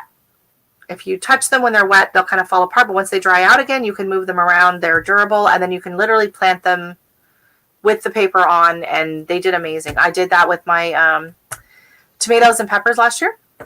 And they worked really, really well. I don't have luck with cardboard. Anytime I use cardboard, I get mold and like wilt and fungus gnats and all of that. I'm not a fan of cardboard. Like the egg carton I tried that one year. No. And one time we had like the peat. They were kind of like cardboard. This is really awkward gesture. Like there were trays. Go on. I don't know why, because that's what a seedling tray looks like. Randy got one. It was made out of pressed cardboard or something, a seedling tray. And I had that one and then just plain plastic one next to each other. This was a few years ago, and that one was just constantly causing me trouble. So, The newspaper I don't have on hand because we don't get one. Oh, okay, that makes a difference. Yeah. So the only reason I saved the toilet paper rolls and the paper towel rolls is I saw it and I said, let's save it. So we did. I was also saving them when we had a wood stove before we got the pellet stove, because what I used to do is throw dryer sheets and our dryer lint in there. Oh, yeah. And a pine cone, and that would be a good fire starter. Yep. But I got a couple questions here. So LP, do I let the dog pee over there? He hasn't because it snows, and he's a bulldog, so he doesn't go far when it snows. But he has peed all over the property, and the deer don't seem to mind. But somebody said the Irish Spring, and that's a good point. I hadn't thought about that. I don't touch Irish Spring because it is the only thing I'm allergic to. That and latex. That's it. But Leanne, what do I need to do? Just put a couple bars of soap around it? Will it ward them off? I'm just curious. Somebody said mouse traps under. I tried Irish Spring this year. And honestly, I think they just used it to wash their hands before they ate my stuff. Rotten thanks. I like the. I'm sorry, I probably sound awful, but I really like when they stick their nose in, because that's a behavioral thing right there. You stick your nose in, it hurts, and you go, "Oh, I'm not doing that again." Yeah. Or you just gotta stand there with a super soaker. Yeah. Electric fence. So I have a netting fence that I could put around it. The problem is I'm using the box. One of my other boxes failed. The solar boxes failed. And I'm using my netting one, but that's something to think about. Thank you. That's a good idea. Hey, Melody, bake a leg and let's dig it. Hello, Yeah, I don't have Jasmine. problems with deer, but being as, like I said before, we have the train tracks right behind us, behind the fence. And literally just like a kilometer north of us is all farmland. So it is like the Gotcha. animal highway. So we have had a Wow. deer on the street, even though we're in the city. But we regularly have bunnies and raccoons and skunks and squirrels and all kinds of birds. We had some peregrine falcons that like to swoop Oh, yeah. over. They're kind of cool. And we have a raven that lives under the bridge, not too far away, that is enormous. It is the thing nightmares are made of. It is the biggest bird. It freaks me out. I hate that bird. Oh, it's super creepy. But yeah, I'm terrified of birds, by the way. I should have mentioned that. I'm a gardener and I hate birds, but whatever. Wow. I'm Hey, Tiny terrified. Tim. It's a major phobia. Yeah, so I have a few phobias. I have claustrophobia, I have fear of heights, and birds and fish. So I'm learning all sorts of good stuff here. But the birds and fish are tied into the claustrophobia umbrella of, because it's the swooping. It's coming into my space. And that just like even today we were driving down the street and there's a flock of birds that landed probably 20 feet in front of the car. Like a big flock landed on the ground and I just was like in the car cowering. Like it's just a reflex. Yeah. But I have bird story. Like I have a reason to be terrified of birds, but whatever, you know. When I was a kid, I'll just keep talking while you're looking for another question. Yeah, no, I was going to say, Oh, why do you think I'm afraid of birds? Okay, so when I was a kid, we used to get birds would come in the flue of the fireplace sometimes, and my dad would he'd open the door and they would come in the house and fly around and we would all scream. Another time I was little, we were out hiking in the woods, and my uncle said, "Oh, look, here's a cave. Let's go in the cave." So we decided to go in the cave, and lo and behold, there were thousands and thousands of bats in this cave. And it was not a very high cave, and they all decided to fly out, like right over, and we like just ducked down, and like just all these bats just flew over our heads and out, and that was traumatizing. My sister got a bat in her hair camping. My mom got a bat fly into the car while driving. Just, yeah, I think a lot of that, and I think it's part of the claustrophobia. That's my thing with fish. Like if I'm in the ocean and I see like a big fish here and there, it's fine. It's the little fish swarming you. It's just, freaks me out. And I will stand up in like a foot of water and literally scream because I'm having a panic attack. I need to be able to see in the water to be in it. Yeah. I'm okay. I'm okay as long as I don't tell me there's fish in here. I don't want to see the fish. I don't want to know about the fish. I'll jump in the lake. I'll jump in the ocean. I'm not afraid of the water. But yeah, if I see the little tiny fish in there, nope. Hey, Pafford Homestead, welcome in. Oh, the echo is back. Chris is giving away my secrets. Hey there, Jeff Gypsy and the Vanilla Gorilla. Oh my gosh, this echo is going to drive me nuts. Oh, and another issue I have with the birds is we have, like, right outside our bedroom window is the deck. And we have a gazebo on the deck. And so the top of the gazebo is literally probably 5 feet away from my window. And I like to sleep with my window open. We have a cardinal that gets up super early. Like, it's not even light out. And this thing's sitting up there, and it has just the most annoying bird call. And it's like every morning, all summer long, at like 4 o'clock in the morning. And it's like,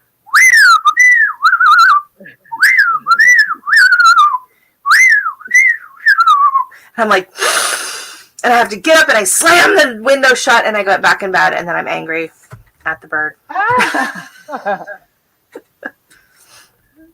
That is so funny. So yeah, so everyone's like, oh, you should get bird feeders and this and that. And I'm like I can appreciate their beauty. And like we get, like in the tree out back not too long ago, we had, just the other day, we had a cardinal and a blue jay. I can appreciate the beauty, but I want them from a distance, not swooping, not in the house, heaven forbid. And definitely not like a bird feeder anywhere that is near me. You don't want a bird feeder in your yard anyway. They'll eat your vegetables. Yeah, no. I just don't really want to attract them either. Good night, I can't go out in my yard because there's birds. Like I can't remember if I posted on YouTube or if it was before YouTube. No, I think it was this summer. Like, I don't know what was going on, but there were like a flock of birds they were flying between my neighbor's tree on the left and the neighbors a couple of houses over. And there were like hundreds of them. They just like a cloud would go by as they would go back and forth. And it was just super creepy, even being in the house. I was like, yeah, I'm not going outside. I'm not having it. I don't know what's going on out there. I think they're circling. They're trying to get me. They're coming to get me. Yeah, I didn't sleep well that night. No. And maybe it's because I read, Edgar Allan Poe's The Raven. I don't know, maybe. Leanne's like, I sound like we're announcing the ball game. Yeah, it's really annoying tonight. I don't know what is going on. Truly a sight to behold.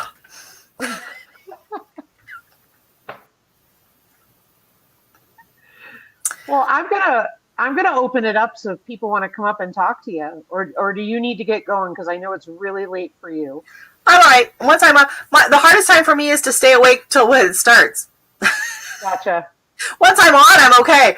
But like Alicia's, it was like 10:30. I was like, it was like 8 o'clock, and I was like, and my daughter's like, you have 2.5 more hours to wake. I'm like, I can't stay.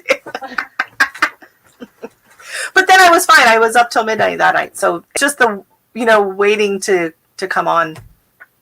Gotcha. I was having that problem tonight myself. I was trying to stay awake.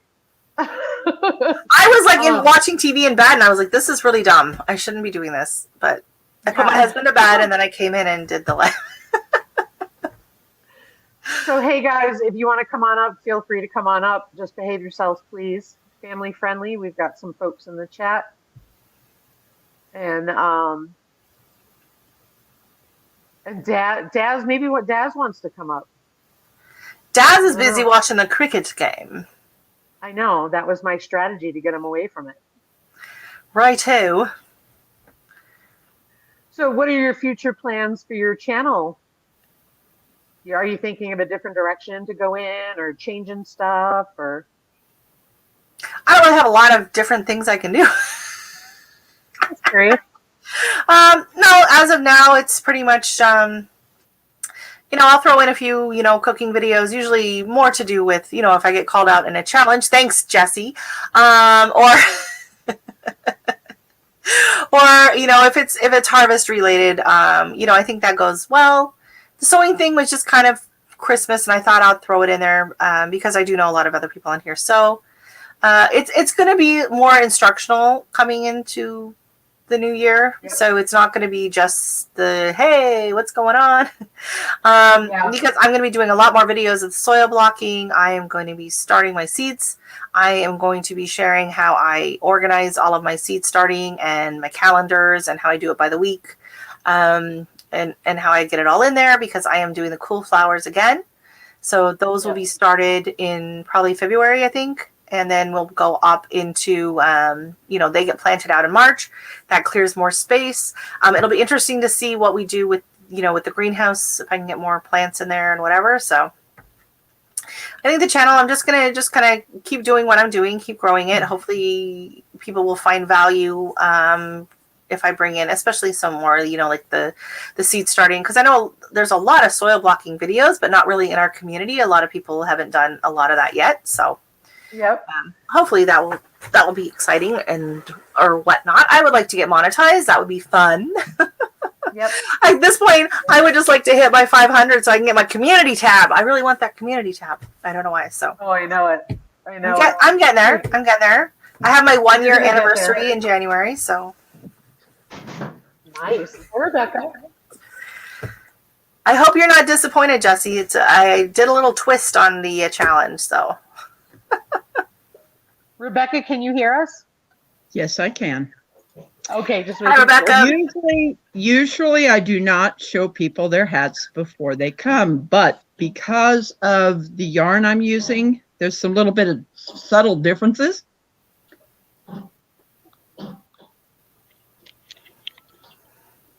Oh, That's pretty. And there's this one. I think this is probably about the same as that other one. And then these are out of a You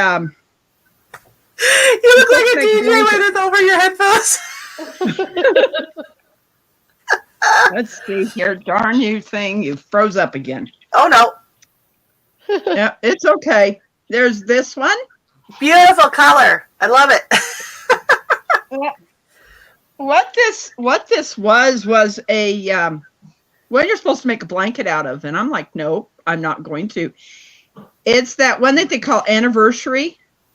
And as I'm going and doing these hats, I've made 6 so far, and I've done it in 2 days.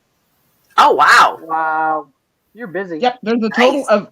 And then there's this one. I love this one, and I'm not a lady that likes purple, but I love this one. That's So beautiful. yeah, I've been making lots and lots of hats. Oh, nice. I made a bunch of neck scarves. Oh, So I made these as teacher gifts. It's just like a circle. oh, I've seen those. And I have one, but I made my husband one out of fleece last year, and I wear it all the time. So I made myself a new one so he can have his back. This one's a little bit big. I like them a little bit snugger because then you can do this. Yep. Yes. You know? And prior to this whole mask wearing thing, my nose would get so cold at the bus stops, right? And so it's like you have your hat, you have your earmuffs, you have your gloves, you have your scarf, but then it's like your nose gets just so cold in your face. So then I just would do this, and I like it it's a little loose because if you do it a little tighter, it stays a lot easier. But and then if you want to go rob a bank on the way home, you're good. But yeah, I'm gonna wear this the rest of the interview. that's cute. But yeah, So I'm gonna make myself matching earmuffs. The headbands. Have you done the headbands, Rebecca?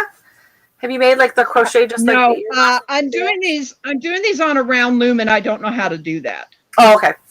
Because I have a couple crocheted ones like that. I wear them all the time.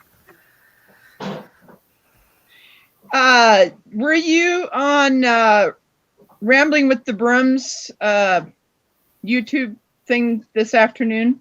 I was not. I was at work. No. Yeah. I thought he wasn't going to be on today. I thought he said no Thursday or Friday. He was. Because of sugar. He was, Oh, okay. and He couldn't resist. I haven't totally made the decision, but I am probably going to start a channel. Nice. You Nice. know, What are you going to do with it? the hats. The hats. Showing people, there's a lot of people that need to see how to do these hats. Yeah. You're like, oh, I'd like to learn how to do that. And I live in Missouri and I can't drive to you to Yeah. show you how to do it. And just showing people how these hats are made. It's not that hard. The Yeah, hardest part about it is making sure you don't make the yarn too tight. Because then you can't pull it over. You can't pull it and then take it over to make Yeah, these hats. when I make a hat, I don't use the round machine you have. I use the hook and I do it. When I crochet it. But it's the same thing. That's your biggest problem. You holding the tension on the thread is the biggest thing. And loose is more forgiving, even though it's a problem. But too tight is way. Right. So when I first started knitting, and I don't care for knitting, I'm still way too tight with it. And that's my problem. So I'm fighting with the knitting needles. Yes. Yeah, I tried crochet and my tension was all over the place. My neighbor was losing patience with me. She's like, no, it's not. I'm like, it's fine. Yeah, it's easy enough to do. It really is. But that makes sense to me because it's the same thing with sewing. If you're sewing a stretch fabric and you do too short of a stitch length, even in a zigzag, you lose the stretch of the stitch. Yep. Absolutely. It's such a fine line. It's such a fine line in how you do this. Yeah. Absolutely. You know, and learning the technique of how you wind it on that loom. Yeah, you know, it's not easy, and you just got to practice. You just basically got to practice. But I also learned how to crochet from my sister that passed away. I would knit blankets. You know, I know how to do knitting. Yeah, and I learned that when I was in Job Corps. So I know how to knit, and the edges of the knitted blankets didn't look that good. So I started crocheting, where you just do a double, and then you pull through that, and then you pull through that, and that's how I learned how to knit or crochet and things. Yeah. Hey, Daz, how's the game? Yeah, good. I'm just trying to find. I've got you guys open in the original YouTube tab, and I can't find it. I've got about 150 tabs on 2 monitors, and the echo is crazy. We're over here, Joe. Oh, we're over here. Yeah, you sound like you have to actual cricket at the moment. Wow. I should probably go through my tabs. You might want to clean them out. Oh no, we're losing Lisa. She's grinding off the screen. Got it. Pick me. There we go. All right. Now if I can figure out how to make my tab blink at you or something like, hello. One. It has a little microphone symbol, like a speaker thimble. Speaker symbol at the top. Speaker thimble. Speaking of, well, you were talking about sewing earlier, so I'm just trying to fit in, you know. Nice segue, Des. Thank you very much. Cheers. Your tabs sound like my brain. Speaking of which, my lovely, why aren't you coming up, Miss Pam? Hey, right. Pam. Just getting settled here. Wow, there is like a hardcore Finch chat going on in the chat. I know, I've been watching it. I've learned more about finches in the last 2 minutes than I ever knew in my life. Yep. Wow. So I want to know, Philip. Rachelle. Have a good night. Go ahead. Yeah, Rachelle, the fear I have is of snakes. See, I couldn't care less about snakes. I'll pick them up. I'll touch them. I'll hold them. I do not like snakes. A timber rattler as a child tried to bite me in Utah, and oh no, yep. I am deathly afraid of snakes. You know, I give them respect. Just leave me alone. Yeah, and I'm fine. Don't come in my house, or you're dead. Sorry, I'm just. Good night, Philip. It's good to see you again. Glad to see you're doing better. And yes, you were my very first mod.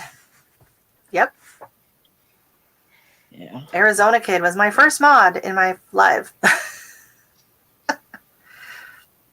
Wow.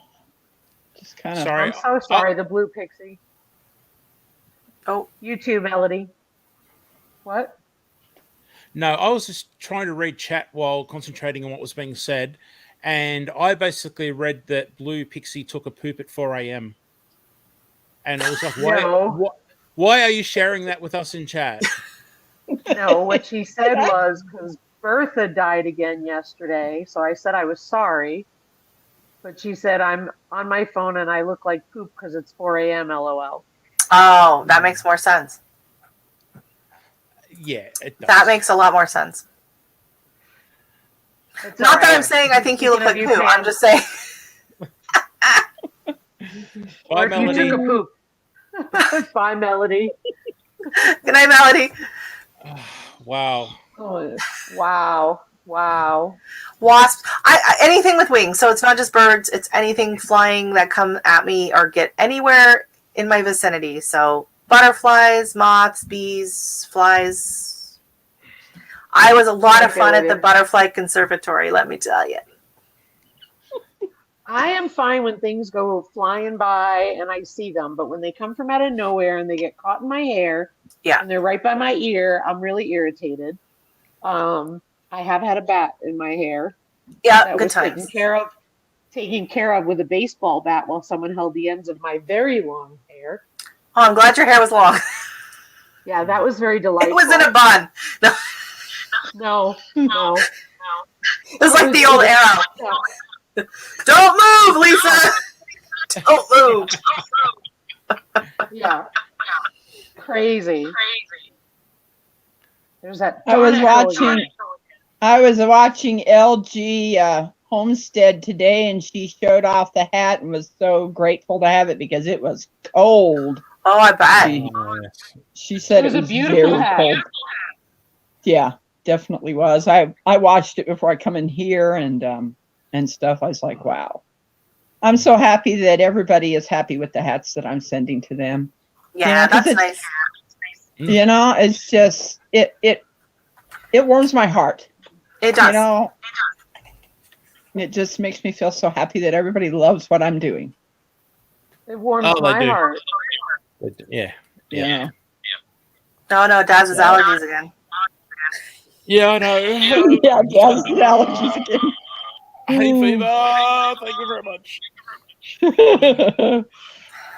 You know, just He gets a lot of those allergies. people out. My mom was the same way. She would help people out with coats, and I'm doing it with hats. So that's so wonderful. Making sure now we get hummingbirds in the back. We had quite a few this summer in the canna lilies, and as long as I'm far enough away, I'm okay. Yeah, I'm hearing a major echo. I don't. It's so I'm not weird. sure if it's mine.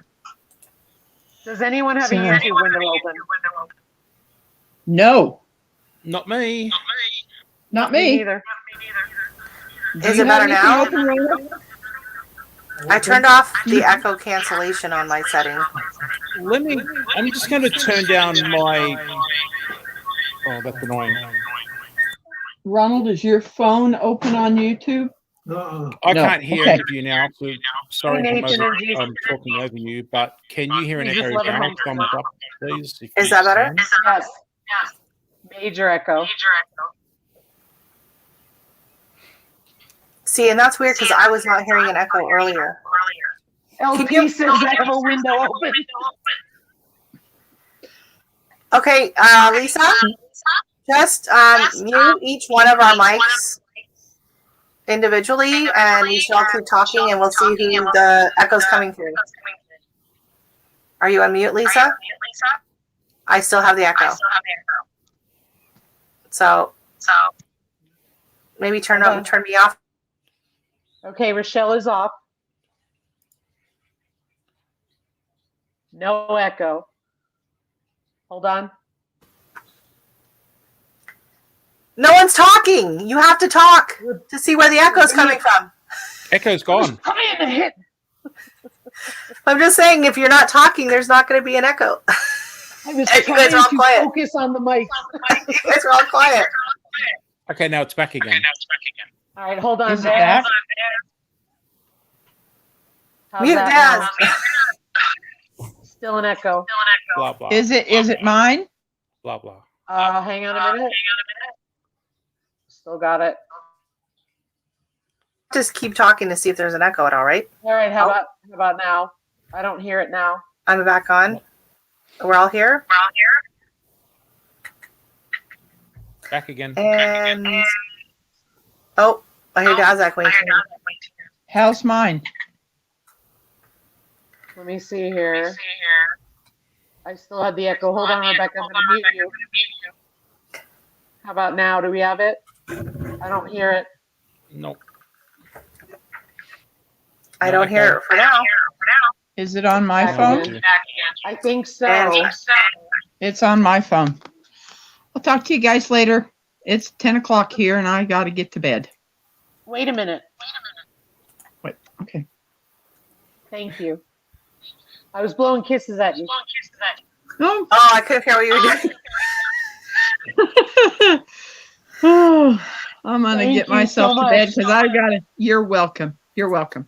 It just makes me feel so good what I'm doing and making all these hats. And next month I'll be sending the ones off to Altruistic Farmstead for the homeless. Oh, wow. That's so nice. Wonderful. Just so these people will have warm heads this winter. Yep. And I've got a bunch of them, and just because I'm on low income, it was going to cost a lot, and I was like, I can't do that right now. Yeah. So it just, if people want to help me out, send me yarn.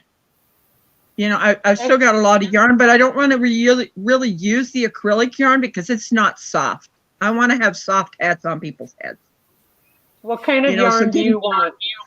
I want the ones that are softer. There's the one that's the crinkly yarn that I put with hats. I just want the ones that are softer, and I usually put it with an acrylic, because the acrylics, I've got some hats that are acrylic and they're rough. I want soft. I want soft type yarn. It's like that. This one, these hats are that by Karen, that one that makes those blankets that are called anniversary yarn. That is that stuff. And what I ended up doing was I put it with an acrylic on the band. I made the band thicker so that when you could put on your ears would be warm. And then the rest of it is that yarn from those that huge ball, and I got purple. I thought that was so funny when you said purple, and I was like, oh my gosh, I've been working on purple hats. You're sick of purple by now. I laughed. I was like, you gotta be kidding me. Hold on, I'm going to drop out and come back on. Okay. Don't go anywhere. Cool. I will not. Okay, everybody, hi. Bye. So, Rebecca, have you got contact details there? I guess on your about page, there's an email address. I think so. All right, cool. I know. I've told Scott that he can give my email address, not my physical address. He can give my email address. And I informed him of that today. I says, if anybody comes on from other channels saying, I have given permission, I said, I have given permission. That he can give my email address and you guys can email me. Can you tell me what your email address is? Yes, it's my last name, Davis. Rebecca, the Hebrew spelling of Rebecca. Spell it for me. REBEKAH. Okay. REBECCA 434@gmail.com. Okay, I'm going to put it on the screen. Tell me if it's correct. Yes. Awesome. So if anybody... Oh, you got to have the at. 434 at. Jeez. After the 434. Hold on. At.com? At.com. Yes. 434 at Gmail? Gmail. There we go. Yeah, hang on. At gmail.com. Hi, Lori. Hi, Laura. G'day, Laura. Hey, Kiki. Notice Kiki said that right when Lisa left. Yeah, why did she leave? She's making sure she gets my... She was waiting all night for Lisa to leave so she could drop that. I'm trying to get rid of the echo. You got it. Is that correct? That is correct. Okay, so if you want to, oh, hang on. Can you guys hear me now? All right, I muted a couple people real quick because I know the echo is driving you guys nuts, but I want to make sure you guys hear this. So the email on the screen is for Rebecca Davis, who's up here, who is accepting yarn donations. She's been making hats for everybody. Please email her if you're interested in donating yarn. There you go. Excuse me. So Rebecca, do you have your email address on your about page?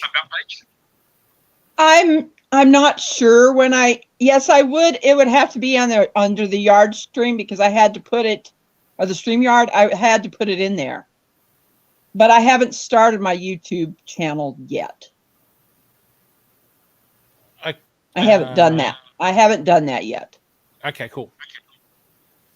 Haven't done it. It's little things have been telling me, yes, you need to do this and stuff like that, but I have not done it yet. No, you're doing fantastic work with the hats. I'm seeing them pop up all over different channels, and I hear nothing but good things. So, yeah, and now what you've said about what you're doing with altruistic is fantastic. I feel I need to be giving. I'm disabled. I can't work. I'm trying to keep my hands from cramping up and having problems, and this is the way I can do that. And just keep working those hands and doing what I need to do. Make sure you look into like hand yoga and like qigong to help keep them loosened up for when you're doing your crocheting.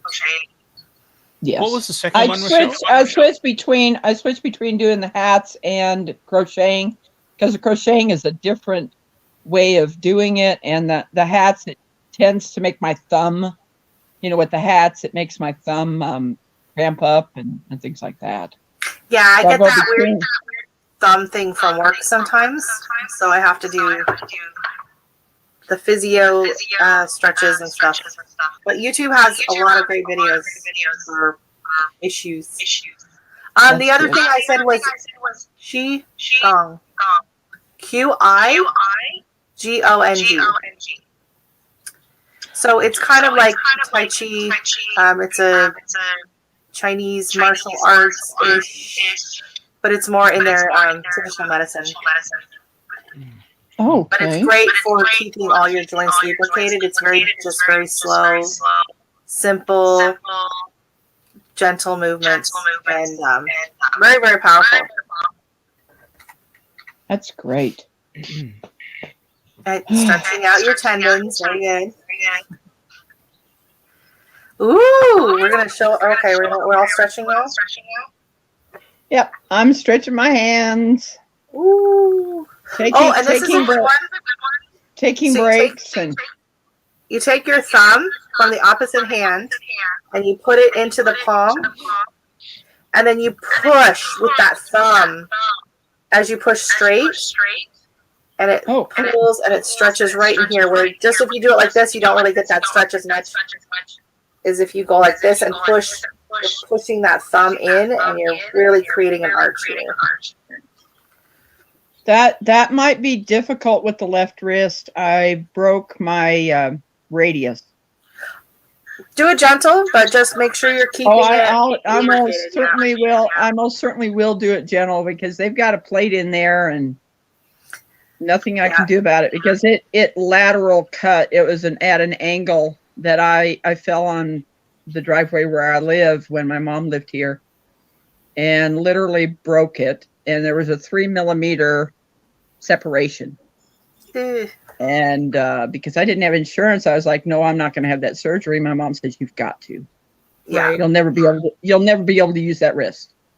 Yeah. So it got surgery. I broke my wrist when I was in 3rd grade. Right here, it popped out.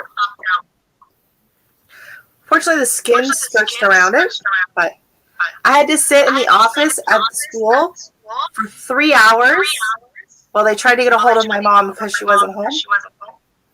Oh, wow. And we didn't have cell phones. Gosh.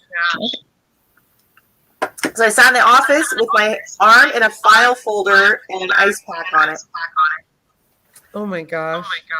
But fortunately, I was still young enough to where there's kind of like almost like an elastic band that goes around bones in kids. And so fortunately, it was enough to snap it back in. I didn't have to have surgery, but the doctor said had I been any older, I would have. Yeah, it hasn't been easy. You know, the weather, oh my gosh, the weather was horrific today. So I had to wear my gloves. You know, they're neoprene. So my wrist stays warm and stuff like that. And Yeah. Oh yeah, I could always feel the cold if we were getting cold weather in my wrist, and then my bad ankle. I have bad joints, and I've had them since I was a kid. Yeah. Yeah, I think all of us.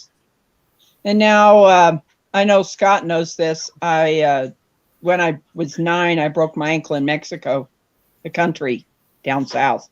Oh no! And because of that, 6 and 7 have fused in my neck naturally. So I've been having issues with my right side of my neck. So I've been doing exercises with that. And Oh, good. I didn't know what was going on, why it was hurting so bad. And now I do. You know, it's like, okay, one more thing to deal with. Well, the echo is getting worse. Yeah, And that's we'll probably- talk to you later. Oh, no, that wasn't what I meant. Yeah. I was going to say, I want to give everyone. Oh, hi, Oh, Rebecca. Rebecca's gone. I didn't touch it. Hi, Rebecca. I was just going to No say to worries. Rebecca, the echo was there with you two before It Rebecca wasn't came her. along. Yeah, it was Yeah. her before. I want to give folks a chance to ask questions of Rachelle before we let her go. And thank you, Ariella. I appreciate it. I totally understand. And I'm sorry, guys, for the echo tonight. I don't know what the heck is going on. It's so bizarre. Sandy Toes, yes, I'm watching the cricket on an 80-inch screen just here beside me. Oh, So, nice. yeah, so no, we haven't got anybody out yet, but it's a day-nighter, so it goes till 10 p.m. Adelaide time, Sandy Toes. So it's only just started. Wow. I don't know how you can play a game that long. It's like worse than Monopoly. It's pretty cool. It's, like a game that goes for 5 days for like 8 hours a day. It's awesome. I would be so over it by the first day. I'd be like, I don't care anymore. Hey, kicking it. I'm exhausted. I need I to love sleep. Thanks, There Rebecca. are, Totally there are understand. shorter versions that they play as well, but this is what they call test cricket. It's like the traditional game. And it's very big with say England, Australia, India, Pakistan, West Indies. It's very big here in Brampton. Yeah, well, Twisted in Art fact, Lady. yeah, I'm pretty sure Canada had a team in the World Cup that was just on about a month or so ago. Yeah, it's I'm very pretty big. sure. Like they play at the parks here and everything. Like we have a huge Indian population here, right? So they play in the parks. The big city facility just like 2 kilometers that way. They have like a big splash pad and playground, and there's big soccer fields, and there's like 4 giant cricket fields there too. Yeah, And they're always packed. Always packed.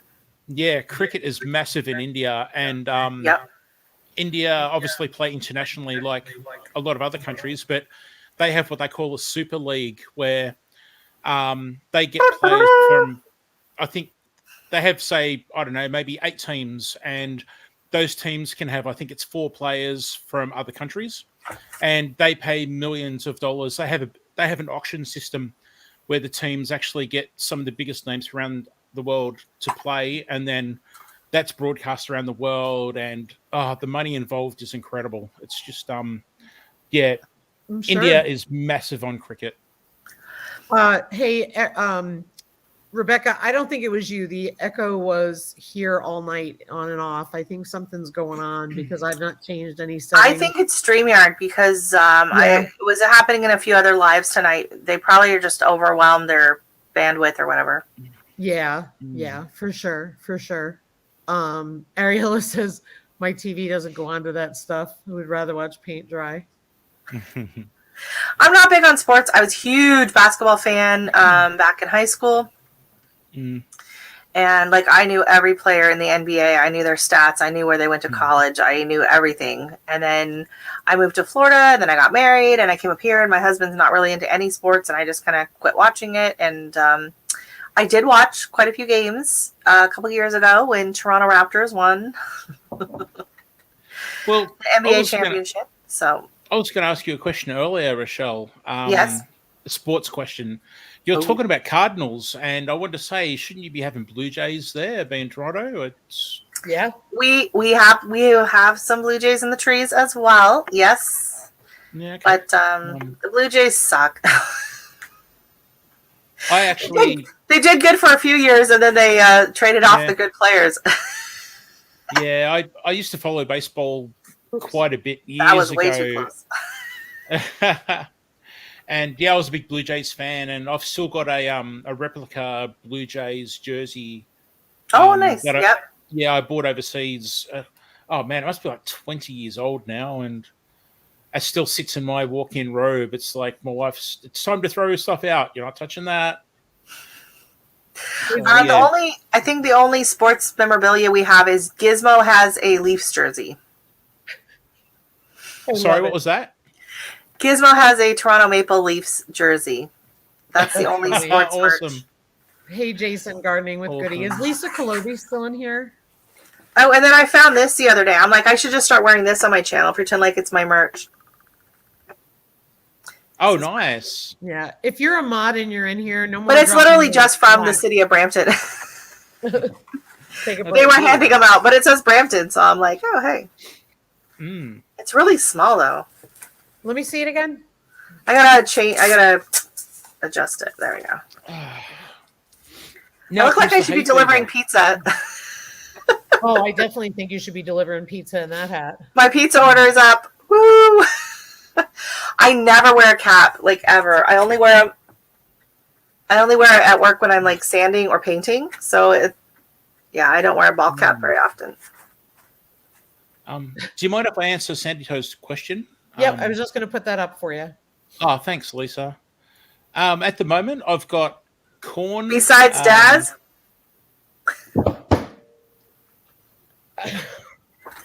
Sorry. Trying to.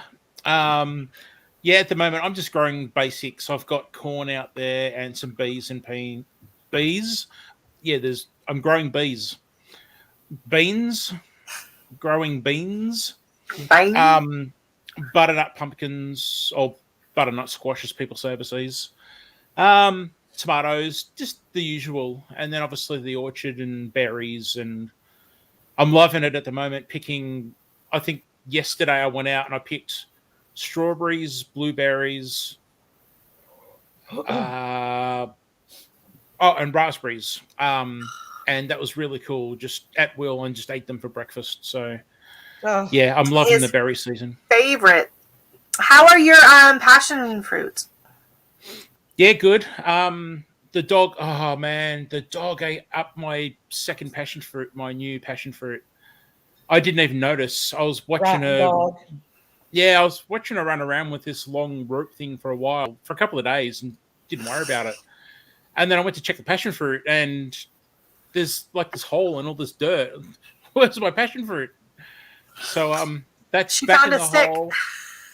Yeah. So that's back in the hole, country? and it's like, yeah, it's not looking great.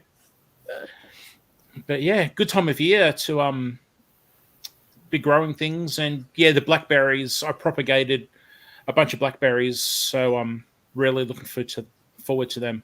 Can't wait. Cool. Kicking It Country Vlogs said that they had a question, so I'm waiting to hear what it is, but I got to tell you this story real quick. They live I don't know exactly where they live, but let's put it this way. They live not far from where we used to live in North Carolina when we first moved down, when we were in a Tennessee border county. And I didn't meet them until we were on YouTube. But he wants to know, How did you just move everyone around on the panel? I've had 4 to 6 people up at once and I've seen it done, but don't know how. So everybody leans to one side, it unbalances, and we all move. And then if we all move to that side, no. So underneath StreamYard, underneath the window, you have the different ways to position people. So you can, so this is the one where it'll just show me. Then I have these different settings. And I believe I can drag, wait a minute. I can drag Rachelle down and I can drag myself down. Woo! Don't see your partner. Quite honestly, what you saw earlier was one of those things. You ever type too many things and it's like a sticky key kind of thing? I do that often. I obviously inadvertently hit a sticky key or a short key, but that's how I did it. But the other thing you can do is, yeah, basically you just drag them like this. So I drag them where they want to go. Does that help? Now shake your device. Hey, Chrissy. Hey, Chrissy. I was thinking that too, the Brady Bunch, yeah. Scott, if you want to come on up, we can move you all around the screen. Yeah. I was getting a little nauseated. Yeah, I was too. Well, Rachelle, I gotta take my grandma. I'm going to apologize to you because I was not on my game with this. Moving the echo tonight was driving me insane. No worries. I had fun. Yeah, something like that happened. Like the other night, my mic and camera didn't work last week for my live for no reason. Oh. Like nothing. Everyone, I'm like I'm in the chat. I'm like, I'm here. I don't know what's going on. I had to start a new stream, and then you could only hear me at first, and then finally the camera kicked in. So. Well, the good thing was that you had a good guest on, Lisa, so everyone stayed and didn't really worry about the echo. So, hey, Moon over my homie. Even though I was way too loud, apparently. Oh no, I was going to say, and then you had Rachelle before me, so that worked as well. So yeah. And yeah, LP, you should come up right now and we'll do a Brady Bunch sing along. LP, it'll be like this: silence, left the building. Yeah, LP's like, at this point, everyone's in their pajamas. Oh, okay, it answered the question. Good. Oh, you're at work. Yeah, they wouldn't like that. No worries. I'm glad it helped. If you need anything, you can email me, Kicking It Country. My email is on the About page, and I'll be happy to help anytime. LP said, no. No. No, not happening. So isn't it definitely crazy? Pajamas, yeah. Sorry, Daz, what? No, sorry to speak over you. I just wanted to say, isn't it crazy that you got Lisa, for instance, has snow, and I'm over here at 100 Fahrenheit, 40 Celsius, and it's just so opposite. It's crazy. Like you couldn't get more opposite at the moment. Oh, I know it. I want to see if I can get hold on here. And we were at 60 degrees on Thursday.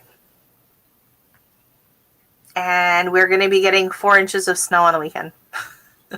Wow. We just had one day. Like we were in the 40s, which is warm for us. We were in the 40s all week. And then Thursday was 61. And then now we're at like 30, 32 right now. Oh, okay, wow. so is there any more of that horrendous weather that's just been happening recently in the States coming? Like, I'm not up with all the news on the weather over there. Well, we had a windstorm come through Thursday. That was what was. We had like 80 kilometer an hour winds Thursday. Last Friday, so I think it might have been tied in with the tornadoes or whatever. We were at 100 kilometer an hour winds. And that's when our neighbors' gazebo decided to take a little trip off their deck a bit. Wow. It didn't go too far, and they have like a hardtop gazebo. It didn't go too far, but it slid off the deck onto the ground. So I'm in the house. My husband calls. He's like, "Can you put your coat on and come over?" So I went over, I was like in my pajamas, and I put on some boots and my coat, and we helped them put it back up on the deck and then screwed it down. So every time I hear the wind gust, I'm like, is the gazebo still there? Yeah. Fortunately, the wind usually goes that way, so at least it won't end up in our yard. Yeah. And But, Sandy Toes. Oops, sorry. Sandy Toes. Yeah, look, honestly, I'd rather the dry, hot heat than humidity. That's just when it gets all sticky and yuck. No, thank you. Yeah. We have dry humidity here, which is what we really like. Tiny Tim Posey has a question for you. And while you're reading that, Kicking It Country, I put down where we used to live when we were in Spruce Pine. So go check it out. I work with my husband, and we do drywall taping and stucco ceiling repairs. I work in the construction trade. Yep. Very cool. That's why I don't know if you notice, I keep doing this because I was rolling a ceiling the last 2 days. I had to scrape. We're doing a ceiling conversion in a bedroom, so we had to scrape the ceiling. So we scraped it, and then I rolled the mud on yesterday, and then a coat today, and then we go back and sand it on Monday. So exciting! Bless you, Daz. Bless you. Yeah, my hotline voice. That's. I did mute that, didn't I? Lisa, I should do that. I should have done the hotline during the lockdowns. Yeah, that would have been great. So is that just domestic work or commercial as well? We do a bit. If it's commercial, it's for like a handful of contractors that we do work for. We have one contractor that he does a lot of doctor's offices, dentist offices. So for him, it's straight up taping. So it'll be like, 5 or 6 new rooms and hallways and stuff, and it's straight up taping. The majority of the stuff we do is we're trying to get away from that. It's like, we're too old for this. So we don't like to do like, basements and full on like new construction. It's very competitive, and it's a lot of wear and tear on the body. So we specialize in small like stucco ceiling repairs. So it's like that popcorn ceiling. People get a water leak and they don't want to have to scrape and fix the whole ceiling. We will come in and just patch a small section. And, my husband, he learned it from his dad. He's been doing it for, close to 30 years. And, he can match it really, really good. So we do a lot of like smaller stucco ceiling repairs. We do work for a lot of condos. We work for painters that have contracts with condos. And we also work for a contractor who does a lot of insurance jobs. So we're kind of all over the place. And then another contractor in the summers, we did some work in the dorms at the local college. So we would do 2 or 3 floors at a time is what they would reno. And so I don't know, it was 100 and some units, and each unit there's 3 rooms. It would be a good like 6 to 8 weeks, like, and I'm talking like maybe 1 or 2 days off the whole time, working 7 days a week, because you're just like under the gun, because we're like one of the first crews that go in, right? So we're the first crew that goes in after demo is the ceilings, and then come the tapers and the painters. And so we just have to just boom, boom, boom, because they're right up our butt. Because of course they have a deadline they have to wait until everyone's out in June, and then they have a deadline of when the new school starts in September. So it's crazy busy. It's a lot of work, and it was like over an hour drive. But fortunately, the last year's the one we did was here in town, which was awesome. It was like 15-minute drive from the house. Everyone else had to drive an hour and we're complaining. And we were like, ooh. Yay. So, I mean, that's a lot of work, and that's, full days, full on, you get up in the morning, you have a coffee, you take your leave. You wrap your knee, you put your knee brace on, you go for the day. And so we prefer to stick to smaller renos and repairs. That's kind of where we want to. Yep. So it sounds like there's a bit of work out there. Like, has the whole worldwide situation affected that with like being able to get around and go to places and stuff? Well, we went through 2 full-on lockdowns of about 3 months each, and we were home. Right. So that's why we cut the new beds in the backyard. Because this other big job at the college would usually start about April, April, May, June. And so like that was like prime planting season. So that was really tricky. So it really made it nice last year that it was actually, they didn't do it this summer at all. So we had this summer off, which was the first summer we've had off in like 6 years from doing the summer jobs there. So, so I would say over the last year, almost 2 years, we've probably down about 8 to 10 months worth of work. So it's been slow, but we couldn't go anywhere to spend the money anyway. So that helped. We were in a pretty restrictive lockdowns. And we might be heading into another one. They're worried. So kids' last day of school was today before the holiday vacation, and they told everyone take everything home because we don't know if we'll be coming back in January or not. So okay. Yeah. I'm telling Lisa Colovi to go to bed. Go to bed. I'll be like your mom. Go to bed, Lisa. Lisa, go to bed. I love her.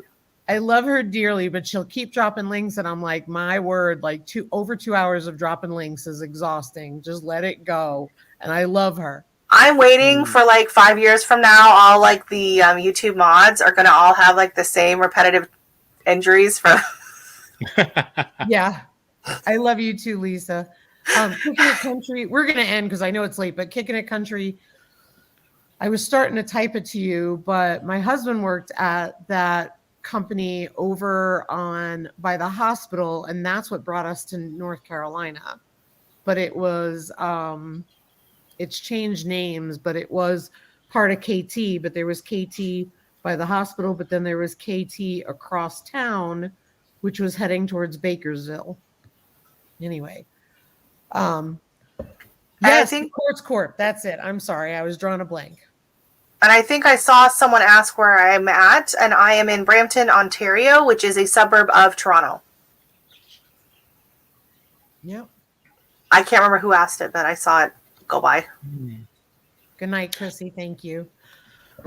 I just want to chime in before anything else moves on and say, Lisa Clovi, you are seriously awesome. And for me personally, a massive, massive help with my channel. And yeah, I appreciate it, Lisa. And yeah, any chance I get, I'd just like to say it because I can't thank Lisa enough. You and me both. I mean, she will text me and say like, we're going out to dinner and, but I'll be back in time. And I'm like, just go enjoy. And she's like, no, I'll be back in time. Oh, hang on. I don't get texts from Lisa. What's going on there? I mean, I just gave you a big rap and I don't get texts. No. Oh, man. Now Lisa's going to be texting you all night long. Ding, ding, ding. Okay. Yeah, it was along the River Homestead that had asked that. Okay. I couldn't remember. Sorry. Oh, cool, Scott. Very cool. Very cool. Good to know. That's awesome. All right, guys. It's really What's she talking about now? I don't know what you're talking about.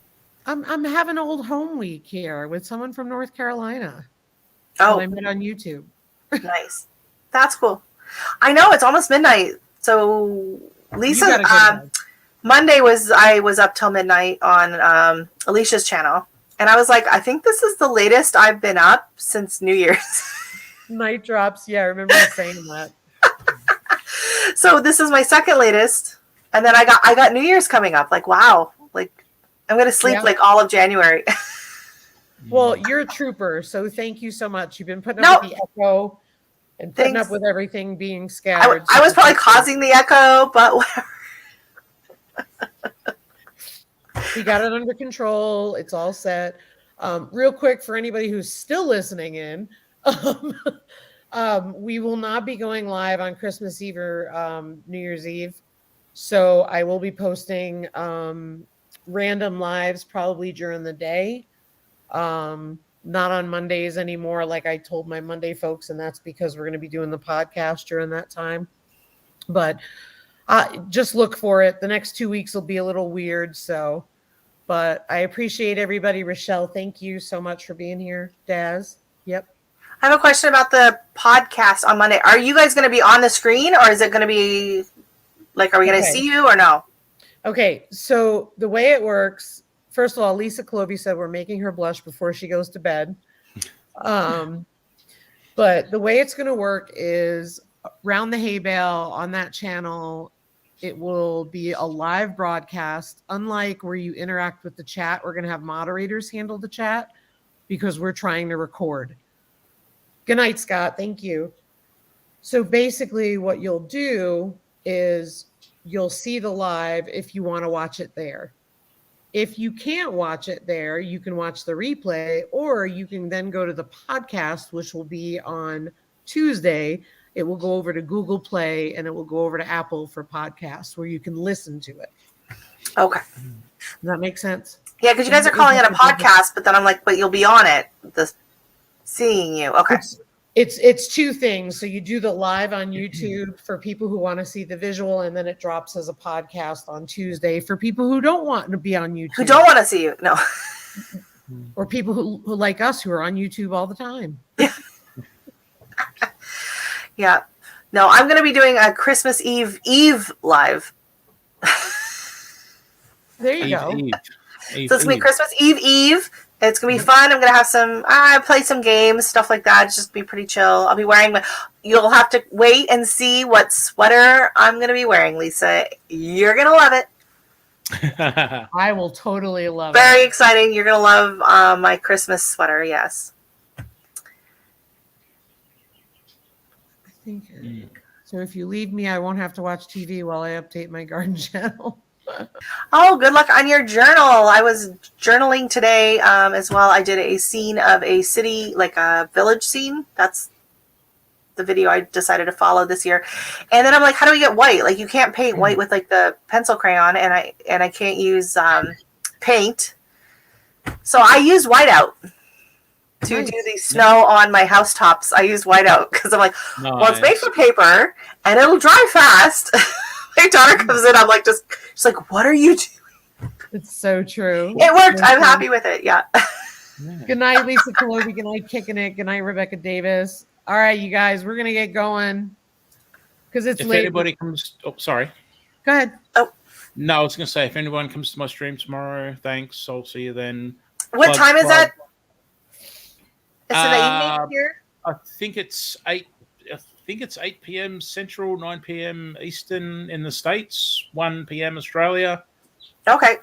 I think. Yeah, I think I added set reminder or whatever already, but I think it's this time now, 3 hours earlier, almost 3 hours earlier. Okay, so 9 o'clock. Okay. I think that's how it works. No, hang on a minute. Be there or be square. Well, we're going to get this settled now. Oh, Lisa's on it. I am Oh, on that's all right. Don't worry. Where's Jesse? Jesse must have gone to bed. Good night, everybody. Thank you, Chris's clever craft. I'm sorry, I can't even talk. Thank you so much for having me on, Lisa. This was fun. It was nice to be. No I feel problem. I feel like an official YouTuber now that I've had a couple interviews under my belt. You are. You've been an official YouTuber all along. I have to say, Rachelle. You two are so natural at doing this. It's awesome to watch both of you in your own live chats, but then to see you combined was, pretty cool. We just like to talk. Yeah. Echoes and all. Echoes and all. I think my husband likes it when I do the lives because I leave him alone. Yeah. I can't find we work together. We work together. So all right. Well, everybody, Daz will be live tomorrow night. Make sure you're there, whatever time it is. 9 p.m. 9 p.m. Eastern? 9 p.m. Eastern. Mine says 9 p.m., so 9 p.m. Eastern, yeah. So that's 7 for me. Okay. And he is really rocking the whites, I'm going to say. Absolutely. Sorry, what was that? I said you're rocking the whites, the suit. Oh. In the picture, yeah. Yeah, that was totally me in the picture. I did not Photoshop my head onto someone else. At all, no. Not at all.